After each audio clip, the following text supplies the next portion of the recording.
It's time for Twig. This week in Google, Jeff Jarvis is here. Stacey Higginbotham is here. I'm here. We're going to talk about Android 9 Pi. We'll also talk about the Google Pixel 3 XL and leaked images.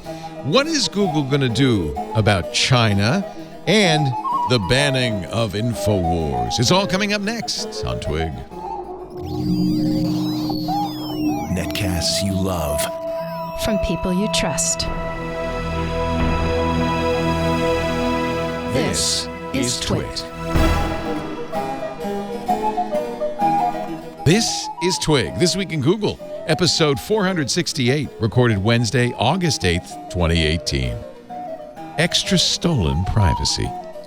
This week in Google is brought to you by WordPress. Reach more customers when you build your business website on WordPress.com. Plans start at just $4 a month, and you can get 15% off any new plan at WordPress.com/twig. And by Rocket Mortgage from Quicken Loans, introducing Rate Shield Approval. If you're in the market to buy a home, Rate Shield Approval locks up your rate for up to 90 days while you shop. It's a real game changer. Learn more and get started at rocketmortgage.com/twig. It's time for Twig this week in Google. I'm back. Thank you, Jason Howell, for filling in for me. He's back. Jeff Jarvis from, oh, God, there's a long story. Clickbait.org. He's buzzmachine.com is his blog. And, of course, he's a Town Knight, et cetera, et cetera. Professor of journalism at the City University of New York. Also with us from Seattle, Stacey Higginbotham. Stacey on IoT.com. She'll be going back to Austin next week. Yep. To the beautiful sunny clime. So, we were just talking before the show, and I was not here last week, so I was not present for the attempt to get the Lenovo Smart Display working. However, I understand it is now working, Jeff. Well, yes and no. We tried to get a call going, and we couldn't do it. But using Duo. Kevin Kofel said I hadn't done something yet. Yeah, you could do it with Duo. But I also have 4 phones around me, so I don't really need it to call. Right. No, it's a nice. So it is nice to have a, what do we call it? An always on portal to your home is a good way to think about it. So I actually used similar functionality on the Amazon Echo while I was gone, just to check in on the guy house sitting and my dog. Yeah. I use it when I'm traveling to talk to my daughter and to show her things. So again, I think there's a value to that. No, and I feels like it feels, first of all, unfinished. We have one for review, and Jason Howell will give us a full review at some point in the future on all about Android and the new screensavers. But we played with it on the new screensavers on Saturday, and it feels unfinished. I mean, you're supposed to. I kind of think of it as a kitchen TV, right? Adjunct, but Netflix doesn't work yet. It's like it feels like it's an unfinished product, but that's an easy thing to fix in time. Did you guys not connect it? Because Kevin got Netflix working on his. He did. We were told it wasn't working yet. In fact, a lot of what we got from it. Play Netflix. I can't do that yet. Sorry, I can't show what's on Netflix. Okay. Huh. Did you connect your Netflix account? Sorry. Oh, you're listening to Netflix now. No, that was an audiobook. Why that came on, I don't know. These devices I did hook up Netflix, and it's not telling me I can do it. Yeah, these devices are. Okay. It is obvious an exercise in frustration anyway. Mm-hmm. But I think a lot of these get sold on what they can do, and then they don't always implement everything right away. I've noticed that in a lot of my connected devices, and I finally. Companies are getting better now about actually telling you what they do as opposed to what they one day will do. Yeah. But yeah, and that's I think that's a mistake because consumers get them. I'm old enough to remember the days of the VIC-20 computer so there was a lot of interest in home computing in the, early mid-'80s. And some of this was because Apple, had an Apple computer and stuff, but they were all expensive. And so Commodore decided, well, we'll make a $200 home computer, the VIC-20. But it was so underpowered and so useless, it almost immediately ended up in people's closets. And I think it stymied home computing for some years because people said, oh, I tried that. Same thing, we've seen that, kind of over and over again where people, try something and then decide, oh, this doesn't work. And so that's a risk with these home assistants. It's a risk with all technology purchases. The netbook killed PC sales for years because people bought, $200 computer, and it was such crap that it killed PC sales for maybe 5 years. Did people actually buy netbooks? Well, that's exactly the point, is that they couldn't resist the price point. We're going to say the same thing about tablets. There's been quite a swing there, right? So I reboxed my first iPad, and then everybody made fun of me properly because it took over the world, and now nobody buys tablets anymore.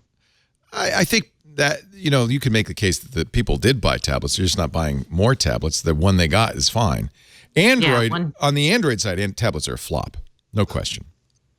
I loved my Nexus 7. God, I loved that. Why? So that's another question. Why did everybody stop making 7 and 8-inch tablets all of a sudden? Yeah. Perfect size. HTC? Didn't they just do it? No, Honor? Didn't they just do a 7-inch? Oh, that was a 7-inch phone. Never mind. That's, by the way, the answer to the question why people don't do 7 and 8-inch tablets anymore. The answer is 7 or 8-inch phones, or 6-inch phones anyway. But I like this. I agree with you, Jeff. That was a really nice device. And the Pixel C, pretty much no. We've been playing for a little bit with the Acer Chromebook tablet. It's a non-starter. Or Ace? Is it Asus? It's one of the Ace. Because it's too low powered. Yeah. And Chrome OS is not ready for a tablet. No, it's not. It's a keyboard OS. Well, it's not just that. It's just that things like DRM stuff and other things don't run well. We've got to get, Samsung has released its S4. They announced that last week. And I'll have to see if we can, no, that's the phone. I should say S4 Tab. And that looks pretty good. That is an Android tablet, but it is a Android tablet with a lot of Samsung stuff. And it has a removable keyboard. It kind of, this looks look nice. Yeah. So I guess we'll maybe get a copy. What about the new smaller Windows one? I like that. In fact, I have that in the other. I should have brought that in. I have that in the other room. The Surface Go? Surface Go. I like it. It's a little underpowered, but it's kind of cute. Is the keyboard? It's usable, totally usable keyboard. It's a little smaller. It is. Oh, yeah. Okay. You get used to it real quick. But I'm sorry, real quickly. But is it an 8-inch or? It is 10 inches. It's exactly the same size as an iPad. It's the same size and price as an iPad. It's really what it is aimed at is somebody who might buy an iPad, but maybe wants an operating system, a real operating system, as opposed to Chrome OS, yes, or Chrome OS, yeah. Anyway, it's an interesting marketplace we live in. I almost feel like, and I look at Indiegogo and Kickstarter. And people are just throwing anything they can up against the wall and hoping that it'll stick, which on the one hand is good, but on the other hand, you get a lot of weird beasts. This is the Surface Go. Oh. Yeah. It's cute, isn't it? Pretty. Yeah. Yeah. It looks like an iPad. It looks like an iPad. This is detachable. Yeah. It's like my has a pen. Pixel C, yeah. Yeah. Yeah, actually, I think if you the problem, I'm not a huge Windows fan. I can use it, I can tolerate it, but I'm not a huge Windows fan. So if you like Windows, it's not a bad choice. It has the kickstand built in, and it's a nice. It's be a good size for either a second computer or. I love that you have the little tiny version of the big. I know. Here's the biggest Surface. Here's the little Surface. You don't even think about that, but they really go together, don't they? Hi, Grandpa. Oh, how you been? Everything going all right? It's the end of Leo's week. It's puppet time theater. So the Pixel 3. I really like the Google Pixel 2 XL. A year in, the screen. There were a lot of complaints about it, but I think it's not the greatest OLED screen out there. But now I'm fully used to it. It used to flash on me, but it doesn't anymore. Yeah, and now I have Pi. We have Pi. I am a little surprised to get Pi so early, but Pixel, a lot of the features won't really be fully cooked in the Pi. It's funny how we used to practically wait outside for a new OS version. Now it's they're not big changes anymore. This one seems to be kind of significant. There's a lot of the AI stuff built in where it's going to start anticipating what you need and allocating resources based on what you do. right. So that's the marketing hype. But do you find that that's the case? I don't know. I find that Google is actually pretty good at predicting things like and actually doing it in a way that's less creepy. So sometimes it'll just pop random stuff up for me, and I'm like, oh, cool. Is this like the Google Now used to be? I think it's a little bit more running in the back end. I don't think it's stuff that you would necessarily notice. Okay. I haven't had anything yet, but I only have had Pi for a couple of days. Yeah, I haven't noticed anything. My favorite thing is that the way they've changed the home button. But we've seen this. We saw this in the earlier versions. Now you can swipe between apps. And of course, we've got to remind people if they've gotten it that you don't get that automatically. Yes, you have to. Is that the case even in the release version? It is. You have to. Is that right, Carson? Mm-hmm. You have to enable that. So you go to settings. You have to change how the home. I think that makes sense because it is a big change to the way the home button operates. And is it under accessibility? I bet you it is. No? That's the problem. I can't. Every time I do it, I forget where it was. Yeah. Where is it? It's under system, I think. System? Let's go down control. Here. Gestures. Yeah, that's it. So you want active... nope, that's the squeeze. Yeah. That's silly. Squeezing is silly. I love the squeeze. I forgot that it even exists. In fact, finally took it off. I squeeze it all the time. Took it off. Okay. Swipe up to home button. Yes. Gestures. Swipe up. System. On gestures. Home button. Swipe up on home button.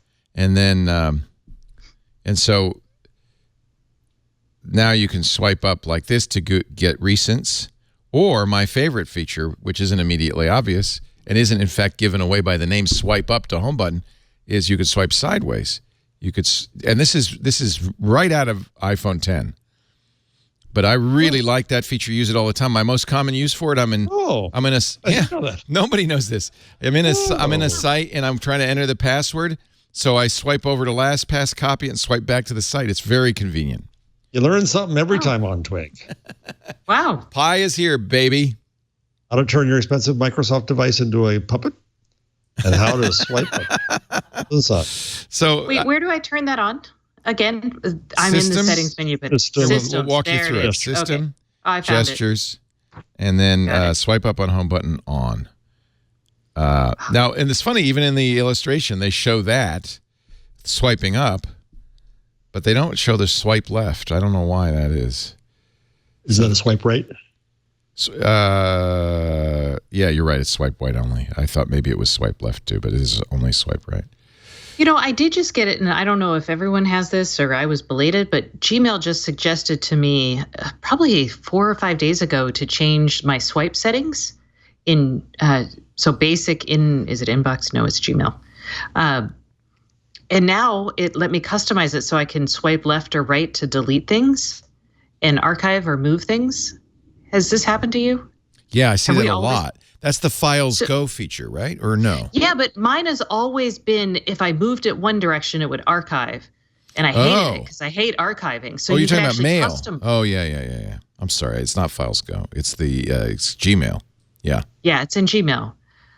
So I've been loving that. That has made my mobile mail just super manageable. So. I don't use Gmail, but if I did, I would. I was like, go for customization, you guys. It's awesome. So what do you think? The notch, it's pretty clear now. We're getting close to the Pixel 3. And we now see production units. There was an unboxing by a Ukrainian tech blogger on his Telegram channel. Wow. And we don't know when this is going to come out. He shows that it will have Bluetooth. Well, are those Bluetooth? I don't think so. I saw a number of bloggers say it was Bluetooth, but look, see, there's a Type-C connector. So those are not Bluetooth earbuds in there. They do look like the Pixel Buds, but they're not. It would make sense because people hate the fact that there are no Type-C headphones out there. Well, and the last one they offered a Pixel Type-C headphones, and I think there's also a. No, they didn't. They didn't. No, they didn't. No, they didn't. They didn't. No. Well, that's a frustration. This has been the bane of my existence for the longest time, and I had to finally pony up for Bluetooth. They did offer. Did they not an adapter though that takes regular? Yeah, they had They had a $9 dongle that sucked. But I think the phone came with a dongle. It came with it, but mine broke, and Google actually lose at least 2 more. Dongles are to lose. I really hate Type-C. I really hate losing the headphone jack. Let's put it that way. It's ridiculous. They should bring it back. Yeah. Can we stop complaining so much about notches and actually complain about the loss of the headphone jack, which I feel is like much more mainstream? It feels gratuitous. Samsung's able to keep a headphone jack in a phone of the same size. It seems with just as many features. It seems gratuitous. And the fact that Apple did that in the notch and now Google's doing that in the notch, it just irks me. Why copy? Why? The notch, by the way, seems completely pointless, given that you've got a big lip anyway at the bottom. I don't know. Anyway, I can live with the notch. I live with it on the iPhone 10. Headphone jack, I agree with you, Jeff, is a much more serious omission. Wait, no, that was me. That was Stacey. I agree with you, Stacey. Is a much more. I confuse you. Is a much more. Stacey was cutting off my notch hatred. I'm sorry. It's just precluding it come for on. her. This is the hatred. This is the unboxing, which I find to be the most frustrating thing I've ever seen because he's holding his camera with one hand and attempting with his left hand to unbox. Use your mouth. And by the way, the very first thing he does in the unboxing is take the phone and put it aside. Yeah. So now almost the entire length of this is devoted to him attempting to do with one hand to open paper. Dude, I know you're merely a Ukrainian blogger on Telegram, but come on. You're trying to drive us nuts. We've seen all this. I don't need to. He spends an inordinate amount of time on the SIM pin, the SIM poker. The whole thing is the worst unboxing ever. Where's the phone? I took it off. It's over on the left. It's I'm thrilled it has that. I'm thrilled. Yeah. Oh, we get to see both sides of it. Oh, yeah. Ooh. Never seen the back. Eventually, it's going to get to the earbuds. I'll forget it. I give up. Worse, all this rustling.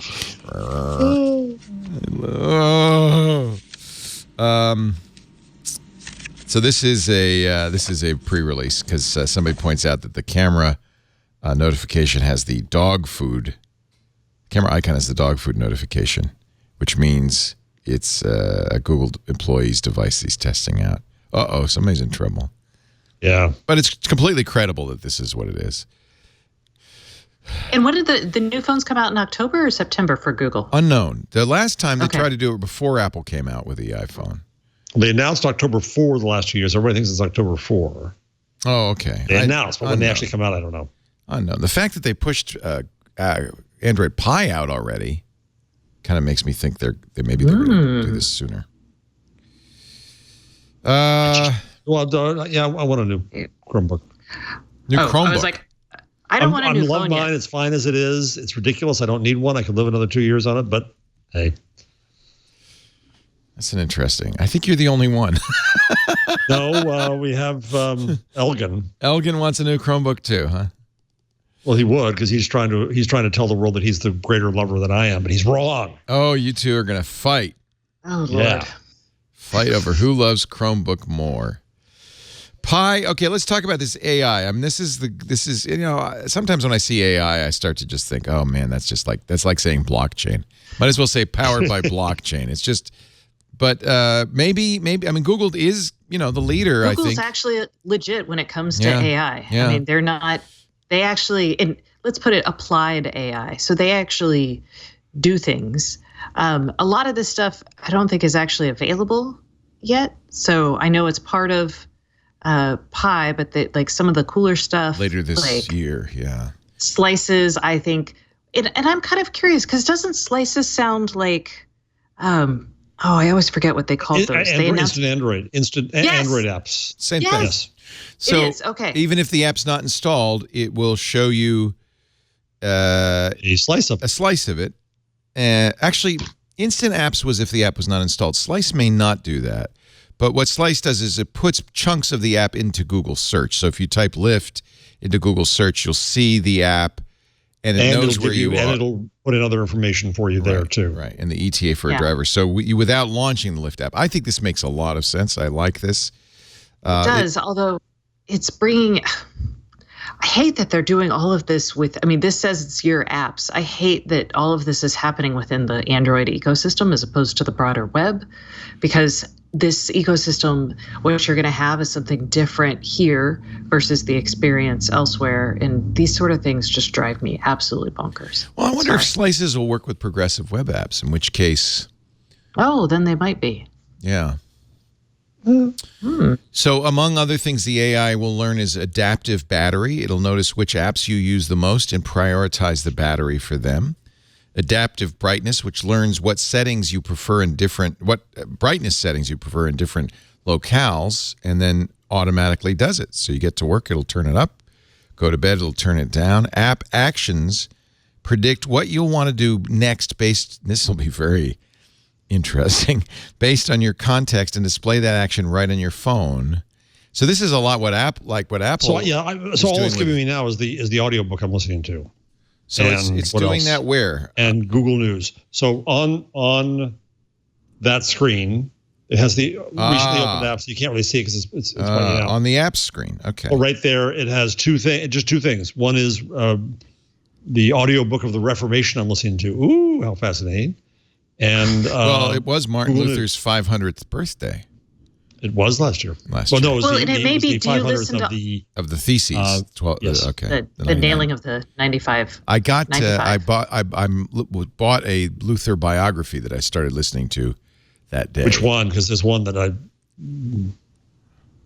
one that you like and one that you don't? No, there's one. Well, there's one that has like Sean Hannity recommendations. No, this is definitely not Sean Hannity's Luther.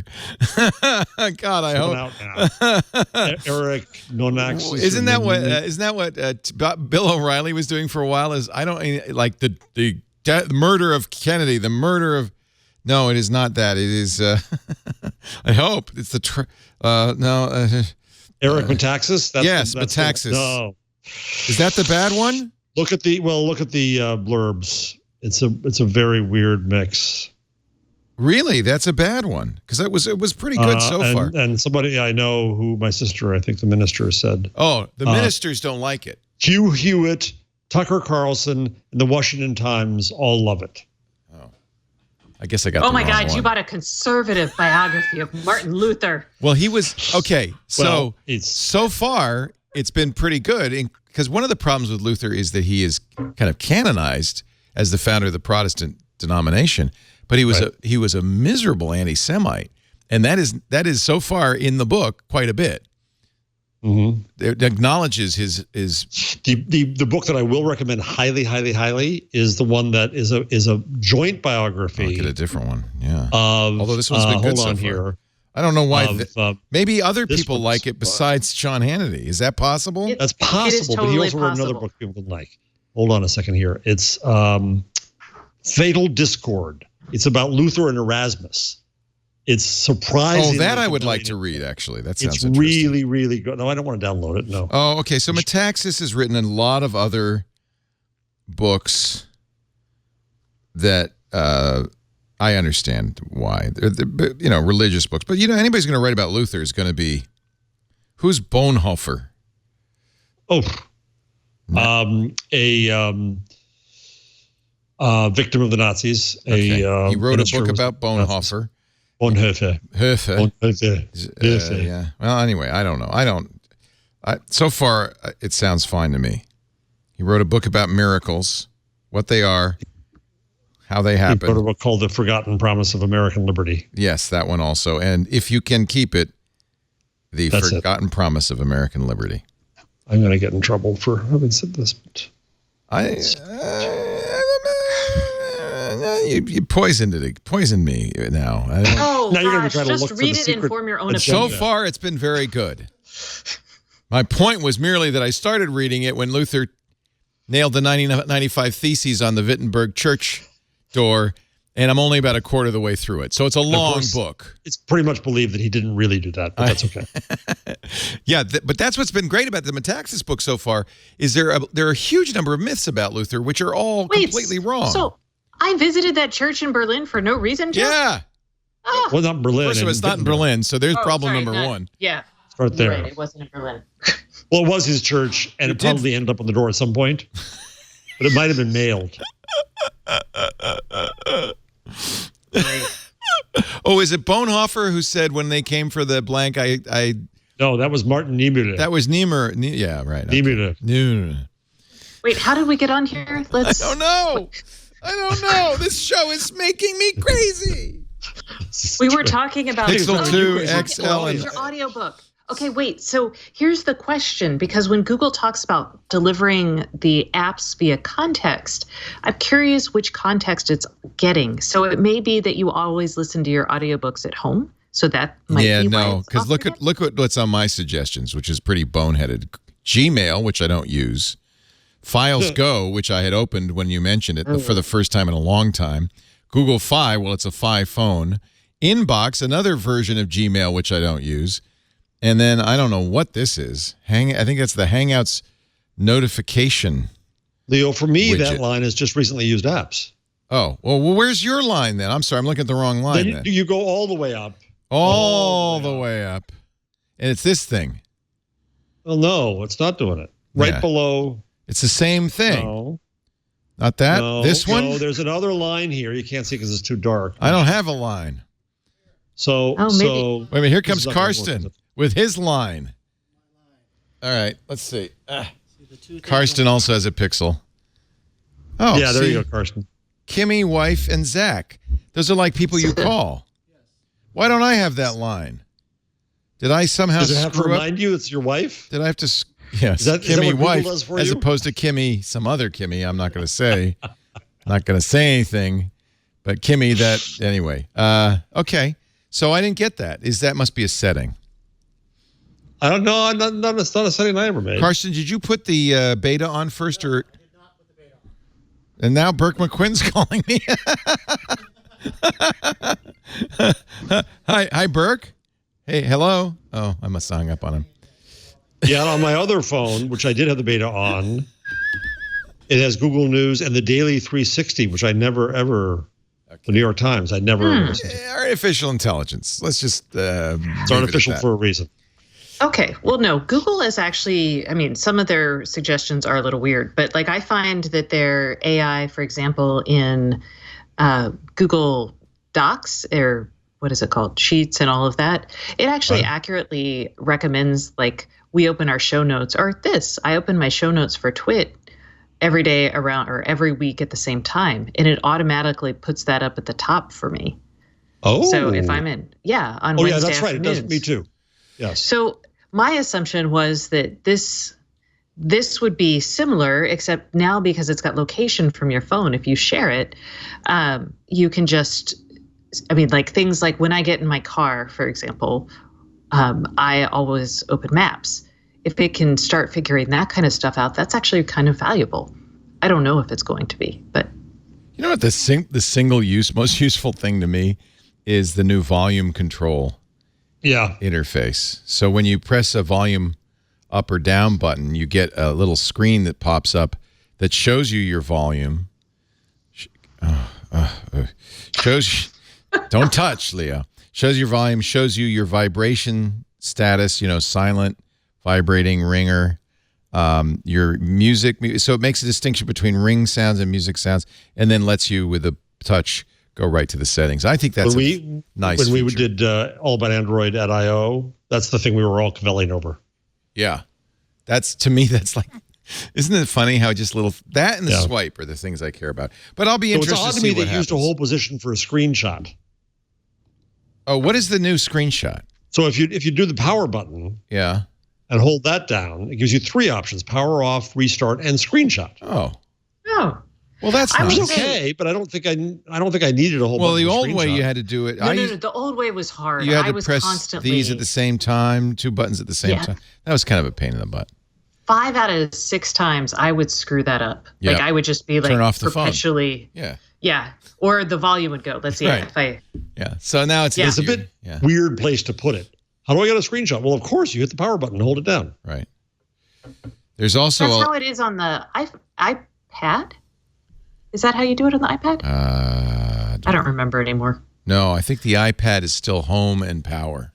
Home and power. Okay, yeah. Which is, those dual button things are hard to do. All right. So artificial intelligence. I like artificial intelligence. This is the same artificial intelligence that's going to save us from the robots, spam and hatred and everything else. Yeah. AI is helping us with spam. It is not helping us with hatred as much because you have the training data and people adapt very well. This is, again, I will say, look, we call it a lot of things AI. True AI involves applying neural networks to lots of data and having it understand something, right? So that's one version. There's also other types of AI and training. But when we start talking about all of this, we have to remember that they're learning based on the information we've given them. So unless we're talking about reinforcement learning, and then they're learning based on the rewards we're giving them. And so we can't expect too much from this. It's not going to be magic. So if you want to sign up for digital well-being, it's not in there yet, but you can get in the beta by going. I was kind of creeped out by that. By digital well-being, or by the fact that you had to do the beta, or what? No, by the concept of digital well-being. I'm creeped out by it. Really? Yeah, I'm like nanny some of the things. It's less nanny state and more like it feels duplicitous to give them all this information and like have them decide what my digital well-being is going to look like. Is it notifications that are freaking me out? I mean, I just kind of look at this and I'm like, Here's what I think. I think that it's interesting because, of course, all these people are doing it and everybody's doing it now. Not only is iOS and Android doing it, but YouTube's doing it. Instagram is doing it. They're all putting in features that say, use this less, time how much I use it. I'm going to sleep now, so do some things to make it less attractive. All of this runs counter to their business model, which is, of course, the more you use it, the more money they make. So you might say, well, why are they doing this? Well, it's obvious why they're doing it. They're doing it to put the critics at mind at ease while fully knowing nobody's going to do this, that it's annoying to everybody. And so it has this kind of great benefit of it looks like they care. It puts Congress and other critics at ease, and it costs them nothing because you're not going to do it. That's my opinion. I agree. You know, I think Google is very aware that we're trying to move beyond screens. And so I would say that this is also in preparation for understanding how to deliver information through other mediums. So through maybe voice, maybe speakers, maybe hearables. So I would look at it more broadly as gathering information about what stresses people out, what kind of information should be on the phone. Yeah. So I would look at this almost as a data grab in some ways. Isn't that funny? So now there's 3 good reasons to do it. I mean, when you see Instagram do something that will to design to reduce your usage of Instagram, either they're under such intense heat that they have to do something, or more likely their research shows, and my informal research would agree, nobody's going to do that. I tried it on the iOS. I'm doing the iOS 12 beta. I turned it on, and it was so annoying because you would be, you wake up in the middle of the night and you want to play a little Pokemon Go, as one does, and it'd say you've already done too much of that today, or you should be sleeping, and then right under it there's a button that says, or you could just ignore this and keep on going. And then when you hit that, it says, do you want me to remind you about this at all? And you say, no, never again. And I think that my behavior is exactly what people are going to do. They're going to do it. I think it's also, they're going to be annoyed and they're going to turn it off. It's ass covering. It's ass covering. It's like the lawyers who insist that now escalators have to have instructions on how to walk. I know. Lisa always laughs when we open a bottle, that's got one of those desiccant packets and it says, do not eat. Or, our hot tub won't go hotter than 104 degrees because the state of California has deemed it dangerous to have a 105-degree hot tub, which is my preferred temperature, even though I can make my bathtub 110 degrees if I want. Have you hacked the hot tub? No, I asked, I went to the hot tub guy. I said, well, how do I hack this? He said, oh, you can't hack it. But I did just buy an electric bike, which has also been throttled to 20 miles an hour. And I have, I know, like, come on. So, but that's apparently fairly easy. What bike did you get? Oh, you want to see? I've shown it. Everybody else has seen it already. I know, I figured. But. It's a electric bike with vestigial pedals. In other words, they have to put pedals on, otherwise it's not an electric bike. But you're not expected to pedal at all. Oh, I thought the idea was it was helping you. Yeah. Yeah. That's the idea. Yeah. Except just helps more. Except, sure, that's the idea. Yeah. If you want to pedal, you can. But you don't have to. And by putting pedals on there and putting a throttle on there that is limited to 20 miles an hour, you don't have to have a license. You don't have to get permission. You can, it's a bicycle. It's a bicycle. See, it's got pedals. It's a bicycle. Anyway, doesn't that look cool? It looks like one of those. Looks like the motorcycle Steve McQueen rode in The Great Escape. Looks like like an Indian or some of those old-fashioned motorcycles. Yeah, isn't that cool? Yeah. Burke's saying he can hack my hot tub, so maybe that's why he was calling. Burke has apparently hacked time and space as well. If you have a Pixel 2, you can get Android Pie right now, right? You just update, and you should be getting it soon. If you have an Essential phone, their Android 9 update is rolling out. Oh, yeah. A non-Google phone is getting it. Oh. Yeah. Well, that's what happened with the public beta, too. There were a number of phones getting it. And there are only a few Essential phones out there, so, why not? Easy enough. Give you something.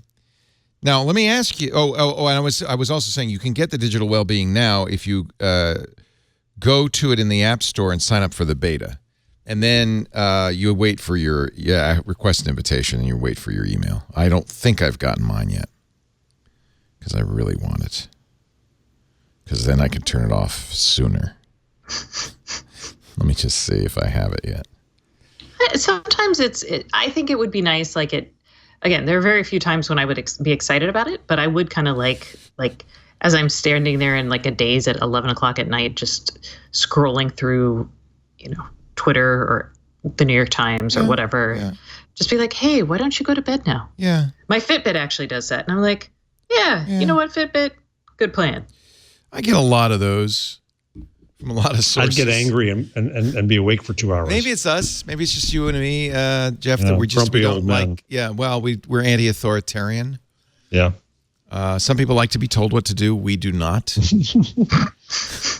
In fact, if you tell us to do something, we're more likely to do the opposite. Just a little. Even if it hurts us, yes. Even if it's bad. Yeah. I have not gotten the invitation. I was hoping by the show I would have. You go to sign up for the digital well-being. Actually, you don't do it on your phone. You do it on the web. And you can enroll in the beta. I should try it. Send the email. And someday. What do you look up? Where did I find this? It's at android.com. Let me see. If you go to, I think maybe, I wonder if you can go from the front page, find it. Go to learn more about Pi. And then tailored to you, blah, blah, blah, adjust less, adaptive battery, adaptive brightness, adapt for this, adapt for that. Getting around just got easier. Digital well-being. Great technology should help, not distract. Doesn't that family look really tired, like they were up all night on their phones? Yeah, they've been arguing and fighting, and they're trying to get along now, but they're about to get divorced. And Mom, if you keep feeding the kids these simple carbohydrates like orange juice and Cheerios, of course they're going to be... Wait. Why are you judging Mom for that? The dad could have given them that. No, the dad's smart. He's just drinking coffee. He's drinking black coffee. She's got cereal, too. She's eating this... The three of them are eating cereal. Maybe he bought it at the grocery store and, that's all they have. And you got dummy berries, which are probably wax. And maybe Dad's having that toast, maybe not. It's unclear.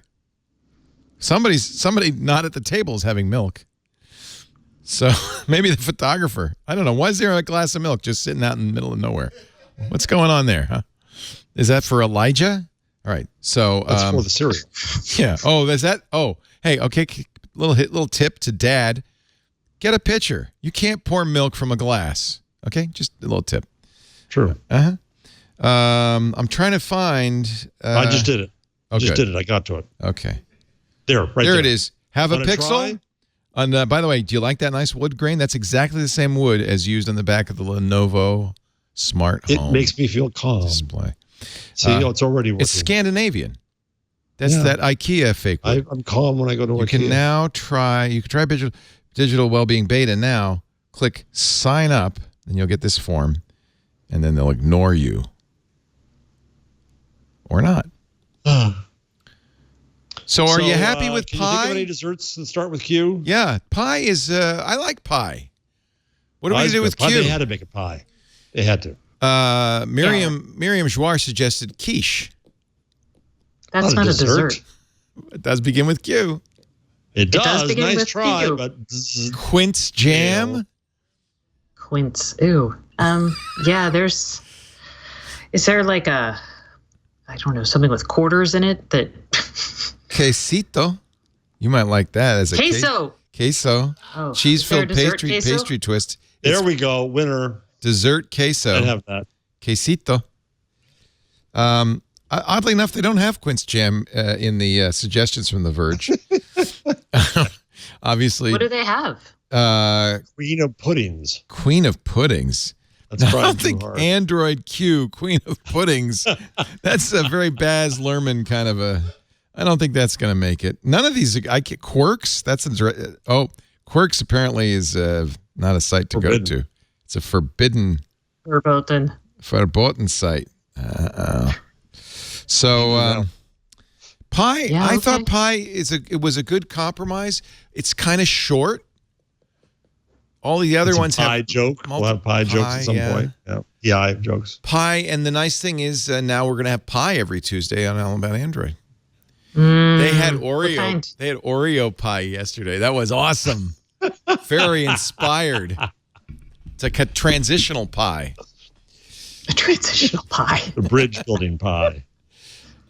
So, did you see the article in The Verge about the Magic Leap? I tried Magic Leap and saw the best minds of my generation. No, Adi Robertson, she's saying, I tried Magic Leap and saw a flawed glimpse of mixed reality's amazing potential. Yeah, it's almost $3,000, but it's not, well, $2,300. It's the creator edition. That's a long-standing tradition. Google Glass was $1,500. Remind me, will you? Thank you very much. Yeah. This looks better than Google Glass, sort of. Well, sort of. Doesn't work a lot better than HoloLens. Well, maybe it does a little bit. Magic Leap is supposedly building goggles that can change people's perception of reality. That's Addie. And she got to try it. She said, yeah, it's augmented reality. It's better than what you'd get with an iPhone, but it's not perfect. You do carry this little puck on your belt that is the processor. Little? Well, relatively compared to the, big computers. Backpack computer. Yeah. True. And that, by the way, that button, that's a pause button. They call it reality. So when you press it, you go back to reality. That is the traditional VR style controller that you would carry on your wrist. What's interesting about this is it does not accommodate. It looks more like spectacles, and that's what they were going for with the round. But it doesn't accommodate lenses underneath it. But you can buy prescription lenses that are magnetic that snap in. Can I take my Google Glass lenses and repurpose them, please? Oh. That's that right. I bought and paid for. I think, Jeff, from now on, you should wear your Google glasses. You don't have to charge them up or use them. Can you still run apps on them? Or is it a bricked device? Jeff, how in the name of science? It hurts too much. Broke his heart. Hey, I bought a pair and I have never even gotten to. Who has my? Does Jason have those still? Jason, can I have my glasses back now?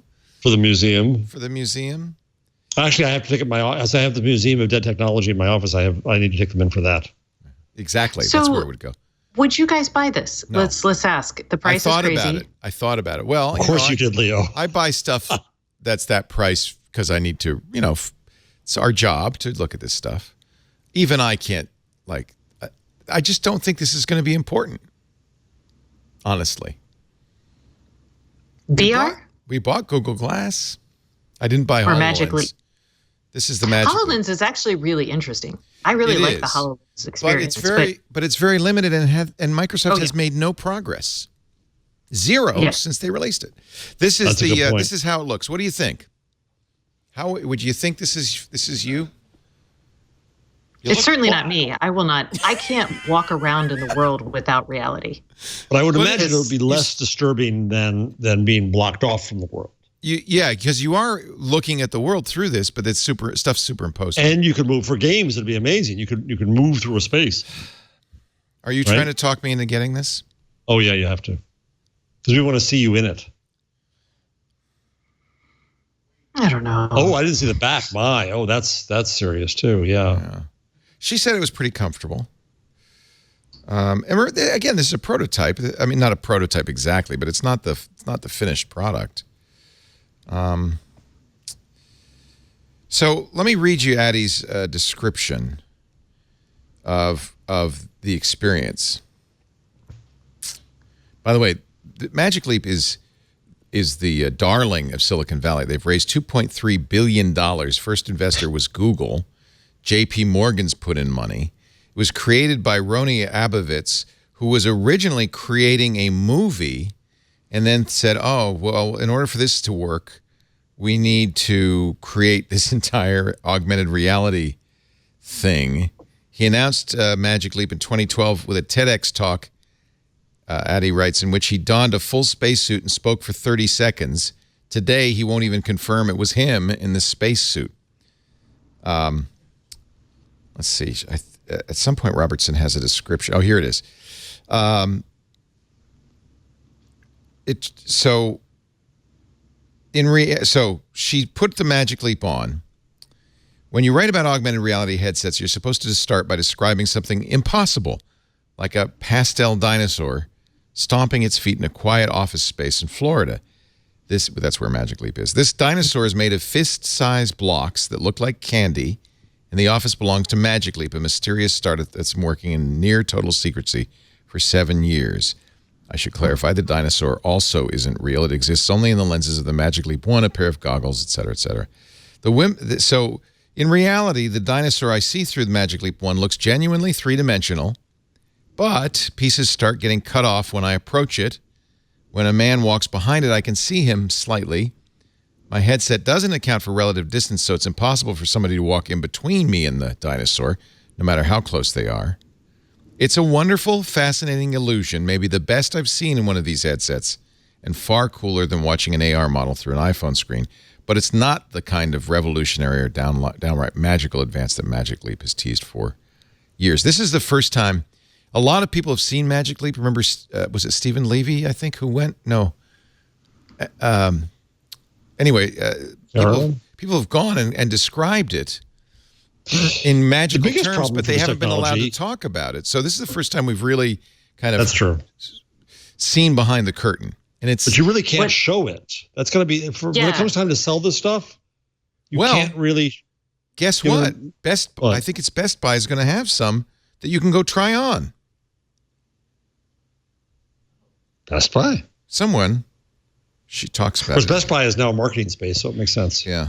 I'm trying to find it in the article because I don't remember what retailer it is. Oh, AT&T. AT&T has already committed. Oh, no, they're going to do this later with wireless plans. I'm sorry. Some retailer will have it in, you can do a demo at their store. Somebody. That's what Microsoft's doing with HoloLens. You can go to a Microsoft store and try it. So there will be a way to try it, but you're exactly right. I mean, that's one of the problems with VR as well, is that it's hard to do a test drive before you spend hundreds of dollars on these things.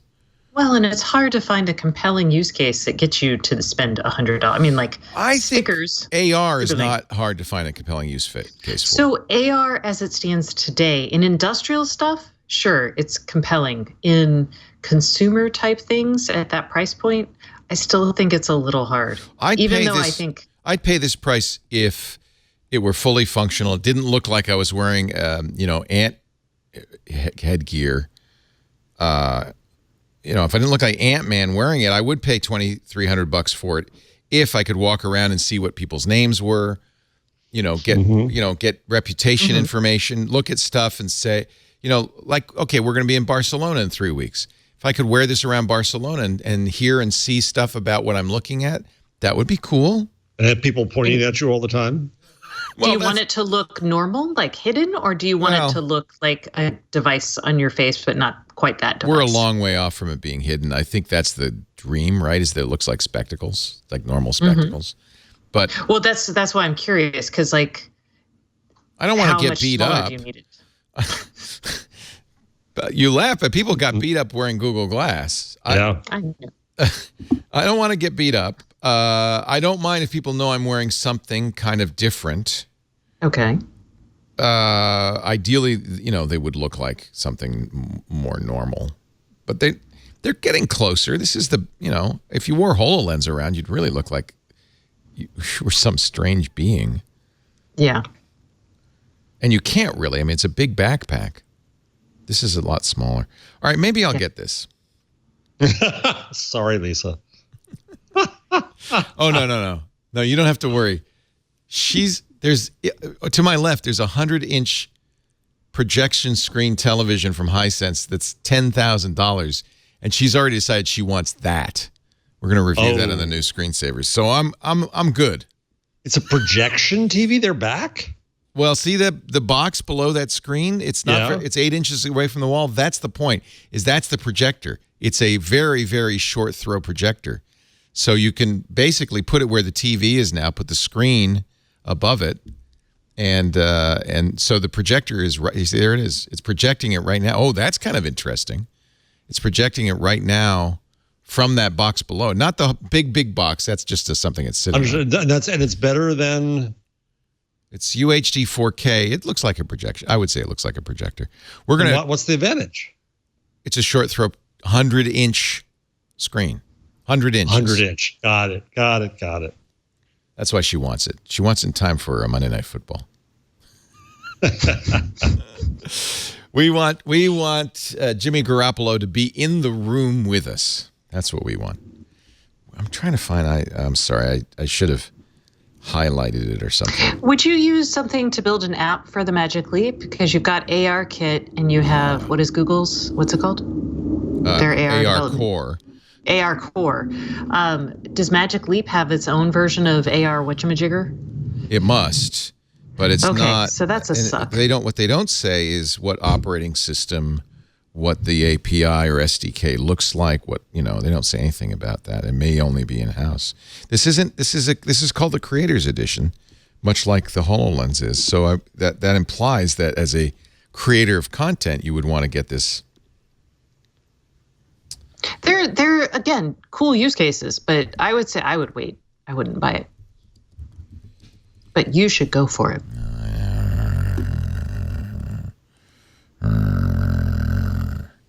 Is there a resale value? No, don't do it. Actually, Leo, don't do it. Don't do it. Don't do it. It's available to creators in city. Oh yeah. Oh, that's another thing. You can only buy it in 5 cities. Oh, which 5 cities? San Francisco's one of them. No surprise. Sorry, we're not delivering to your area. Tucson. But if I put a San Francisco zip code, I could get it. I know that's kind of weird too. They're not. Well, remember Google Glass, you had to go in and get trained. Oh, that must be it, right? Because you can't buy it online.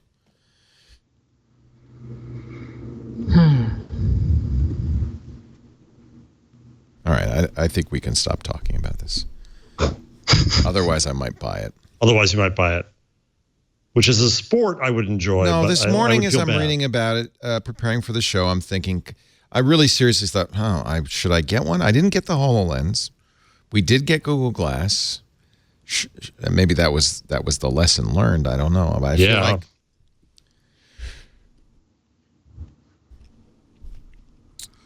just wait. Just wait a little bit. You'll be okay. Oh no, don't misunderstand me. I don't have any need for this at all. My only question is it important enough that we should talk about it, review it from a point of view of having used it, Or just, I don't think so. I think we can trust Addie Robertson and leave it at that. I think so too. Yeah. Yeah. Okay, I agree. It's a curiosity for quite some time. It's a curiosity still. And it's not, I think if your viewers would say, says. are they going to invest in this? Yeah. Well, and I'm curious if The Verge is going to create like a heads-up display curse, because remember they did that deep dive into Intel's wireless glasses, the Vaunt? It's like being on the cover of Sports Illustrated. It's the end. So it could be if these guys have problems, then I'm calling it. I'm going to be like, oh, you don't want The Verge. I'm calling it. You know what? I got a good compromise. We'll get Addie Robertson on one of our shows to describe. Good idea. How about that? That's the compromise. And by the way, The Verge didn't buy it either. They went to Magic Sleep headquarters to try it. So, and they got more money than I do. That's for sure. They went to Florida in July. That's working hard. Oh man, that's tough work. By the way, so this year, Podcast Expo was is in August in Philadelphia, which is, by the way, right now not a great place to be. A little hot. No. A little hot. Next year it's going to be Orlando in Jesus. Well, you get the cheap It tells you something about the podcast industry. You get the cheap rooms. Wow. So I just looked it up, right? There's Podcast Movement. That's the one. Podcast Movement. There's Podcast Multimedia Expo. Oh, I don't know that one. Podfest. We go to Podcast Movement. You do go. I think Andrew goes to that. Yeah. Andrew was at it last time. Yeah. Oh, there you go. That's the one. It's in July. It was July 23 to 26. Yeah, we just missed it. That was when Google Next was. Right. So you couldn't go. Did Andrew go this year? No, because I was at Google. You see? So next year he can go while you stay home. There we go. Feed Cheerios to the kid. All right. Thank you for the correction. It's probably Dad. Dad's known for feeding cereal to children. My father was famous for home fries. My dad was famous for pancakes. Yeah, dads are good at pancakes. I was the waffle guy in our house. No, I'm the waffle girl. But Mr. Waffle. Dad is pancake man. All right, I got to break to the end of the show. And I got to hear. Are you both buying new June ovens? Shh. That's coming up as we continue with this edition of This Week in Google. She already talked me into this. What was it, $1,400? Okay, we're going to go. She already talked me into that. She already talked me into that one. You don't regret it. The toaster oven with a camera in it. No, I don't. We got a lot of good mileage out of that. Time to replace it. Our show today. My favorite was when I demonstrated it and I said, you can see what's cooking in it. And there was somebody cooking toast in it right when I opened it up. So who's in our house? This edition of This Week in Google brought to you by WordPress.com. I'm a big fan. That's where my site is. Actually, I started using WordPress when Matt Mullenweg first created it in the early 2000s. I was initially running it on my own server, but the expense and the time-consuming, keeping it running and all that stuff, eventually I was doing more of that and less blogging. So I thought, well, I'm going to go to WordPress.com. It's less expensive than paying for my own hosting. They manage it. They take care of hosting, security, software updates, giving you time to focus on what you created the site for in the first place, your presence on the internet. Everybody needs to have a place of their own, a home of their own, a room of one's own on the internet, a place where you put up your best stuff. That's part of controlling your reputation, if nothing else. And if you're a business, you better put your site up there. Otherwise, when they Google your business name, they're going to find Yelp or something like that. You want even if your business is a very in the present, not a tech business, but you're cleaning gutters or washing windows or a plumber, you need to have a website. So that I know when I hire somebody new, I always check out their website first. That's how you communicate with your customers. You may say, I have a Facebook page. No, that's not yours. That's Mr. Zuckerberg's. I have a Twitter feed. No, that's not yours. That's Mr. Dorsey's. You need to have yours at WordPress.com. No limits.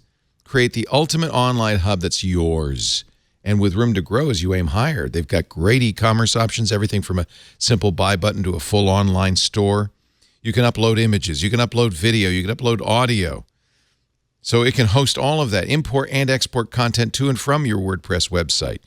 If you're on another platform, easy to move, easy peasy. It's your site, your home, your content. And with built-in SEO, social media linking, and marketing tools, you can grow your audience and reach new customers. They've got a great WordPress app on iOS and Android that makes it easy to manage your site on the go, not only moderate comments, but post new content. And you can launch your website with confidence knowing that they have a fantastic support team. They're 24/7. No wonder 31% of all websites run on WordPress. That's almost a third of every website in the world. Many great publications. Paul Thurrott's site runs on WordPress. Steve Gibson's page, his blog, runs on WordPress. Sure, he could host himself, but it's just so much easier to put it on WordPress.com. WordPress plans start at just $4 a month, too, so it's a lot less than hosting it yourself. It's just the way to go. Right now, you'll get 15% off your new plan purchase when you go to WordPress.com/twig. Stand out from the crowd. Create your own website. Put your mark on the world. WordPress.com/twig. My daughter did that, and she's got poetry on there and video and papers that she's written for school. It's a really good idea because that way, you put your mark on the web, and when people search for your name, that's going to be the first thing they're going to find. WordPress. Oh, and by the way, putting it on WordPress is a good idea because it's it's indexed by Google. That's all that SEO stuff they do. WordPress.com/twig. Is the June oven going to be a pick? Should we save it for the end? We can. Well, it's up to you. Pick. Okay, if you're going to talk about it at the end, we'll save that for the end. That's fine. Let's talk about actually probably the biggest story around Google these days. And first of all, we should say that Google has not announced this, but there was a rumor that Google was going to work on a censored version of Google Search. This comes from The Intercept, Ryan Gallagher, for China. Leaked documents reveal Google's planning to launch a censored version of its search engine in China that will blacklist websites and search terms about human rights, democracy, religion, peaceful protest, all the things the Chinese government doesn't like. According to The Intercept, the project, codenamed Dragonfly, has been underway since the spring of last year. It was accelerated in December when Sundar Pichai met with a top Chinese government official. And there are huge protests at Google from Google employees who say, no, we got out of China because we didn't for a good reason. Their human rights record. So we talked about this last week. Oh, it's over. Okay, never mind. No. I was going to say the stories kept going. Yeah. Yeah, the story kept going. So last week it had just broken, and Jeff and I were talking about. Jeff, as one can imagine, was. This is evil. Google should draw a line and stick to it. I didn't use the word evil, but I said I was disappointed. Yeah, and I think that I've said before when it comes to Apple, for instance, working with the Chinese government, that American companies need to stand up and say we're not going to work in authoritarian regimes, even if we can make a lot of money there. You could argue that they work with authoritarian regimes right now in the U.S. But this is not an authoritarian regime. What I'm going to say, come on. You may not like it, but we don't. This is not comparable to China yet. There are some practices that are actually. But I guess I was going to say. All right, I guess I was waiting for. As long as you're not an immigrant, it's okay here. Right. Yeah. Okay. Anyway, I was waiting for Google employees to weigh in, and they did, and predictably, they are unhappy. So I will see. I'm curious what happens from that perspective if individual Googlers end up preventing this, or what goes on there. This is that old argument companies make that, well, we have to obey the laws of the countries we work in. The thing that's different about Google is Google choose to be in them. Google decided not to do business in China. Because of its human rights record. And now they're apparently considering going back. It's, of course, tempting because there's a lot of money to be made in China. It's a billion Chinese people who are avid internet users in many cases. I'll make a prediction. Go ahead. even if they do everything China wants, which is a lot more now than it would have been when they left, which is a story up on the rundown, the rules have gotten worse and worse. Even if they did everything that China wanted, they'll fail there because you have to be a Chinese company to succeed. Yeah, Baidu has said, "Oh, we'll beat them easy. Come on in, Google." Baidu is the Google of China. So China already blocks Facebook, Twitter, Instagram, and Snapchat. So Google would have to block all that. This is from The Observer. Anything that's anti-communism party content, any political dissidents, of course, that's obvious. Controversial news content.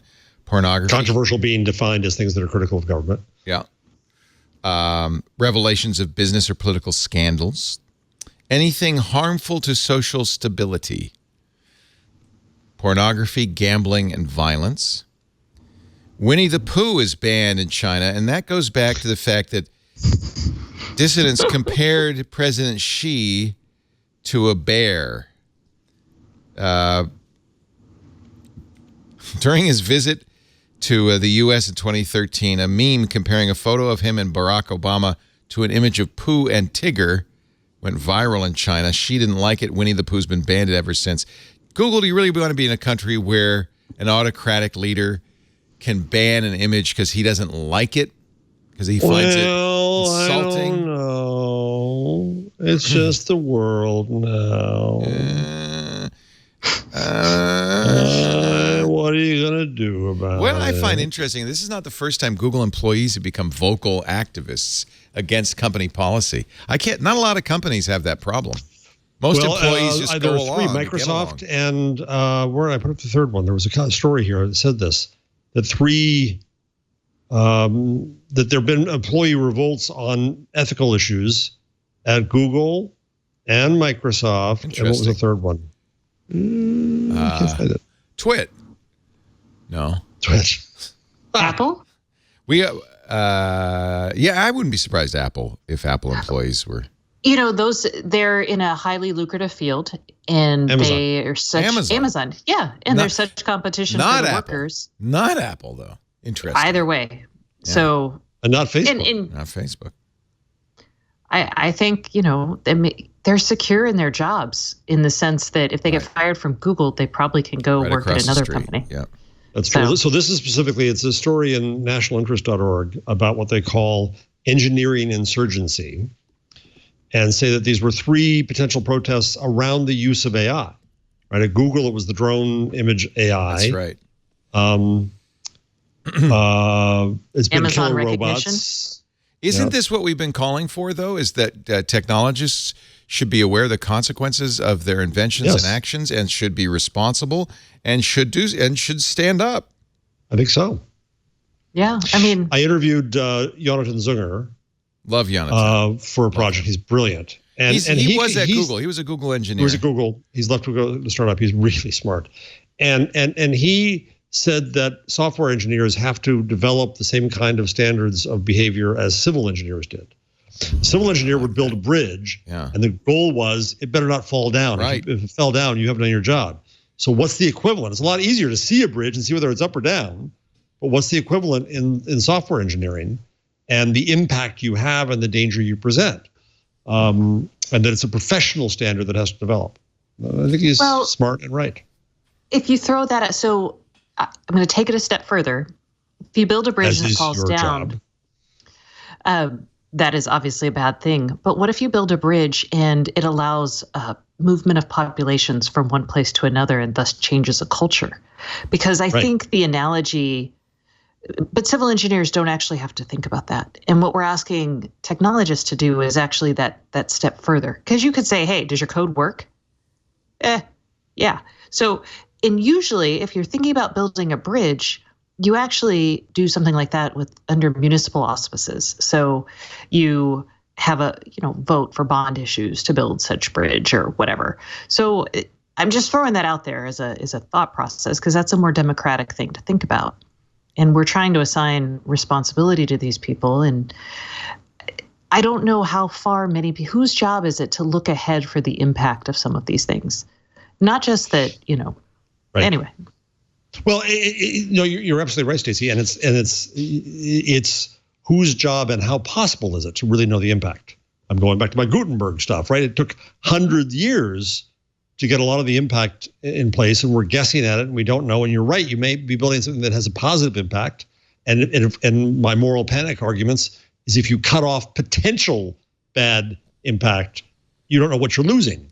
So yeah, it's hard, but I think you have to have some ethic of impact, some ethic of thinking about this. Now, I will not go as far as Tristan Harris arguing that these are all made to addict us and that's evil. That doesn't give us enough agency and enough credit. We're giving people choices that they can make, but we've got to have an ethic of worrying about it a little bit. It's interesting because I'm sure that the original leak to The Intercept probably came from a Google employee working on this. And since the leak, The Intercept reports that on a number of Google sites, people are saying yes. In fact, a number of other Googlers have independently confirmed the plan to Reuters, the Wall Street Journal, the New York Times, the Financial Times, Agency France Presse, Vice News, and Bloomberg. One source, this is from The Intercept, one source who spoke to Bloomberg characterized the product as a censorship engine. Remember, Google got out of China in 2010, at that time saying it was because of Chinese government efforts to limit free speech, block websites, and hack Google. So right, and force Google to change Google rather than the government saying this is illegal, don't do this, and you choose yes or no. Right. It's not unlike what's happening in some parts of the European regulation. No, we're going to make you do it, Google. As I remember. Yeah, but I'm looking at the blog post from March 22nd, 2010. This followed on the heels of Google announcing that they and 20 other U.S. companies have been the victims of a cyber attack originating from China. They were looking for the Gmail accounts of dozens of human rights activists, and it was at that time. Yeah. Remember that? Yeah, I do. Yeah, it was at that time Google, this is how they did it, stopped censoring our search services, Google Search, Google News, and Google Images on Google.cn, the Chinese version of Google. Users visiting Google.cn are now simply redirected to the Hong Kong version where we are offering uncensored search. And so that's been the status quo for the last 8 years since then. So what it sounds like is they want to bring back Google CN, and in order to do that, of course, you'd have to comply with those Chinese government regulations about what search engines what results they can produce. I mean, I guess Baidu does the same thing, right? They're a Chinese search engine, right? Yeah. Oh, yeah. Yes. And what's interesting is Baidu has some excellent kind of image recognition technology and that sort of thing. And I'm very curious what it does with the data it gets in terms of handing things over to the government. Right. And don't forget, China has their social IQ score that they're playing with, which if you think about Google participating in something like that gets and incidentally, China has started exporting this social IQ to other countries, to friendly nations. There's no question in my mind that this, not only has China become authoritarian under Xi, much more authoritarian under Xi, who is now president for life, but wants to export its form of authoritarian rule to other countries using its economics. I think Google has to take this pretty seriously. Yeah, and I think the other thing that's going to happen is, we keep on waiting for China to export its businesses to the rest of the world. And the argument that I hear when I talk to people about this is the Chinese market is just so damned huge. They don't need to yet, and they operate under such advantage now. But at some point, Baidu and WeChat are going to come out into our market, and they're going to come with these limitations. I don't know if you saw that the DNC basically ordered every campaign, every Democrat to not use phones from Huawei and LTC. Yeah, this came up because there was a local committee was about to buy a bunch of, I think, ZTE Are they buying Lenovo laptops? I mean... Well, but it's a very interesting point. ZTE and Huawei are particularly suspect because they are at least partially owned by the Chinese military, by the government. One of them was founded by Chinese military, so their ties are very close to the Chinese government. Maybe more so than Lenovo. I don't know. Yeah, that's a good question. And we have stopped them from coming. They've tried to come in several times in various guises with various deals. I have a very nice Huawei phone, the P20, that is really a remarkable phone. And I don't consider it more dangerous I to me. always wondered about you, Laporte. That you were a spy. I don't know. I mean, I don't know. Here's where, okay, this is the far-fetched risk. If the Chinese were to invade the United States, they'd have a nice dossier on people who are using their equipment. If you are a government worker or you're in the DNC where you've already been hacked once, at least once, it would make sense that you wouldn't want to give information to another country. If you're a company, there's always the risk of competitive espionage. So in those cases, yeah, but I don't think China's going to invade us, so I think I'm okay. Unless they really want to duplicate. I don't think Russia's going to invade us, but they're going to invade us digitally. Yeah. They have invaded us digitally. Yeah, that's an interest. So we talk a lot about Russia and their attempt to influence the elections and so forth. We'll stipulate that happened. I think that's pretty clear. Do you think China's trying to do the same thing? Have they done the same thing? And I think China is much more interested in competitive intelligence. Right. So there have been plenty of examples of them grabbing intelligence from American companies. Right. And things like getting information for, dissidents. So I think that's more of its interest. I don't think China really cares about invading the U.S. Or probably messing with our elections as much as Russia does. They have different geopolitical aims. They're actually a real economic powerhouse, which Russia is not. And Russia would love to reclaim some of its territories in the former Soviet Union. China is not. Well, China has its own territorial They have their own territorial aims. Yeah. I don't know. It's interesting. Hello, South China Sea Islands. I'm more scared about Facebook getting my banking information. This is going to piss me off. I know. That's why I brought it up. This story was so sensationalistically and misleadingly done. And that's what TechCrunch said. They said that the Wall Street Journal overblow this story, that Facebook was looking for to partner with banks to do chatbots. But the Journal said, in its headline anyway, give us your data, Facebook to banks. Give us your data, we'll give you our users. This is why I won't pay for the Wall Street Journal, is this kind of techno-panic, agenda-based pseudo-journalism against technology. It pisses me off. Well, come on. You think that Emily Glazier and Deepa Sithraman and I don't think at Anna that Maria level, Andriotis. They probably didn't write their own headline. That's what. So the headline, let's throw out. Headlines always should be thrown out, right? Because headline writers. No, the headline is how the editors have an impact on the story and know it's going to get passed around. And so what's the story say? The story says the social media giant has asked large U.S. banks to share detailed financial information about their customers, including card transactions and checking account balances, as part of an effort to offer new services to users. Now, write this the right way. Facebook, like many services elsewhere, including all over China, is looking at offering chat as direct customer service, including banking.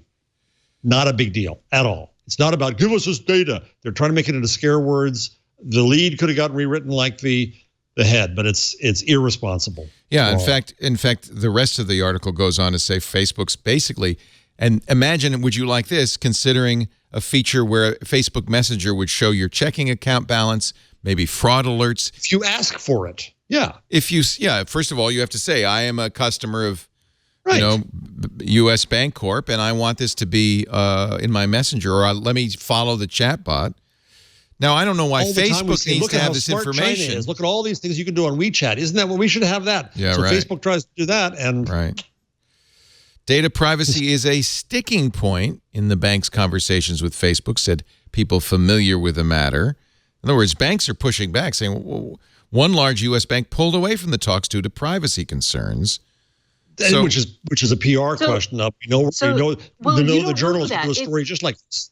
Sorry. You don't know if it's a PR question or if Facebook's asking for more than it might need for this. I mean, understanding your customer data is your gold right now. All the companies think that that's their big thing. I don't necessarily agree with all of it, but Facebook could be asking for more information than they want to give, or to be the point of control for this. And the banks are like, yeah, you know what? If we give you this, we actually want a little bit more in return. So it could be PR or negotiation. By the way, we know Facebook would ask for that. Why wouldn't they? Right. Of course they're going to ask for it. They may not expect they'll get it. Targeting. Yeah. But they're going to say, give us all the. They're going to start. The conversation starts with, "Hey, give us all this information, and we'll give you this." And then the bank says, "No, that's our customers." You're jumping right there. That's what TechCrunch gets better than the Wall Street Journal does. This wasn't the way the Wall Street Journal presents it is, give us all this information and we'll offer you something. The way TechCrunch presents it is, no, I as a customer can ask for my balance or ask for my credit card purchases through chat, and I get it back through the platform, through Facebook. That's not Facebook asking them for data. That's offering a service to users. Now, I could be wrong. I don't know the details here, but TechCrunch did a far more reasonable version. No, TechCrunch just repeated the Facebook spokesperson's point of view. That's all TechCrunch did. Which I have a little. No. Because I have to do my Facebook full clearly disclosure. wants to do this. We know the disclosure, and by the way, nobody thinks that you are somehow magically influenced. That's why I do disclosures that I raised money for the Craig Newmark Graduate School of Journalism from Facebook, but I received no money from them and I'm independent of them. And we also know that you have a bias toward Facebook because you like it.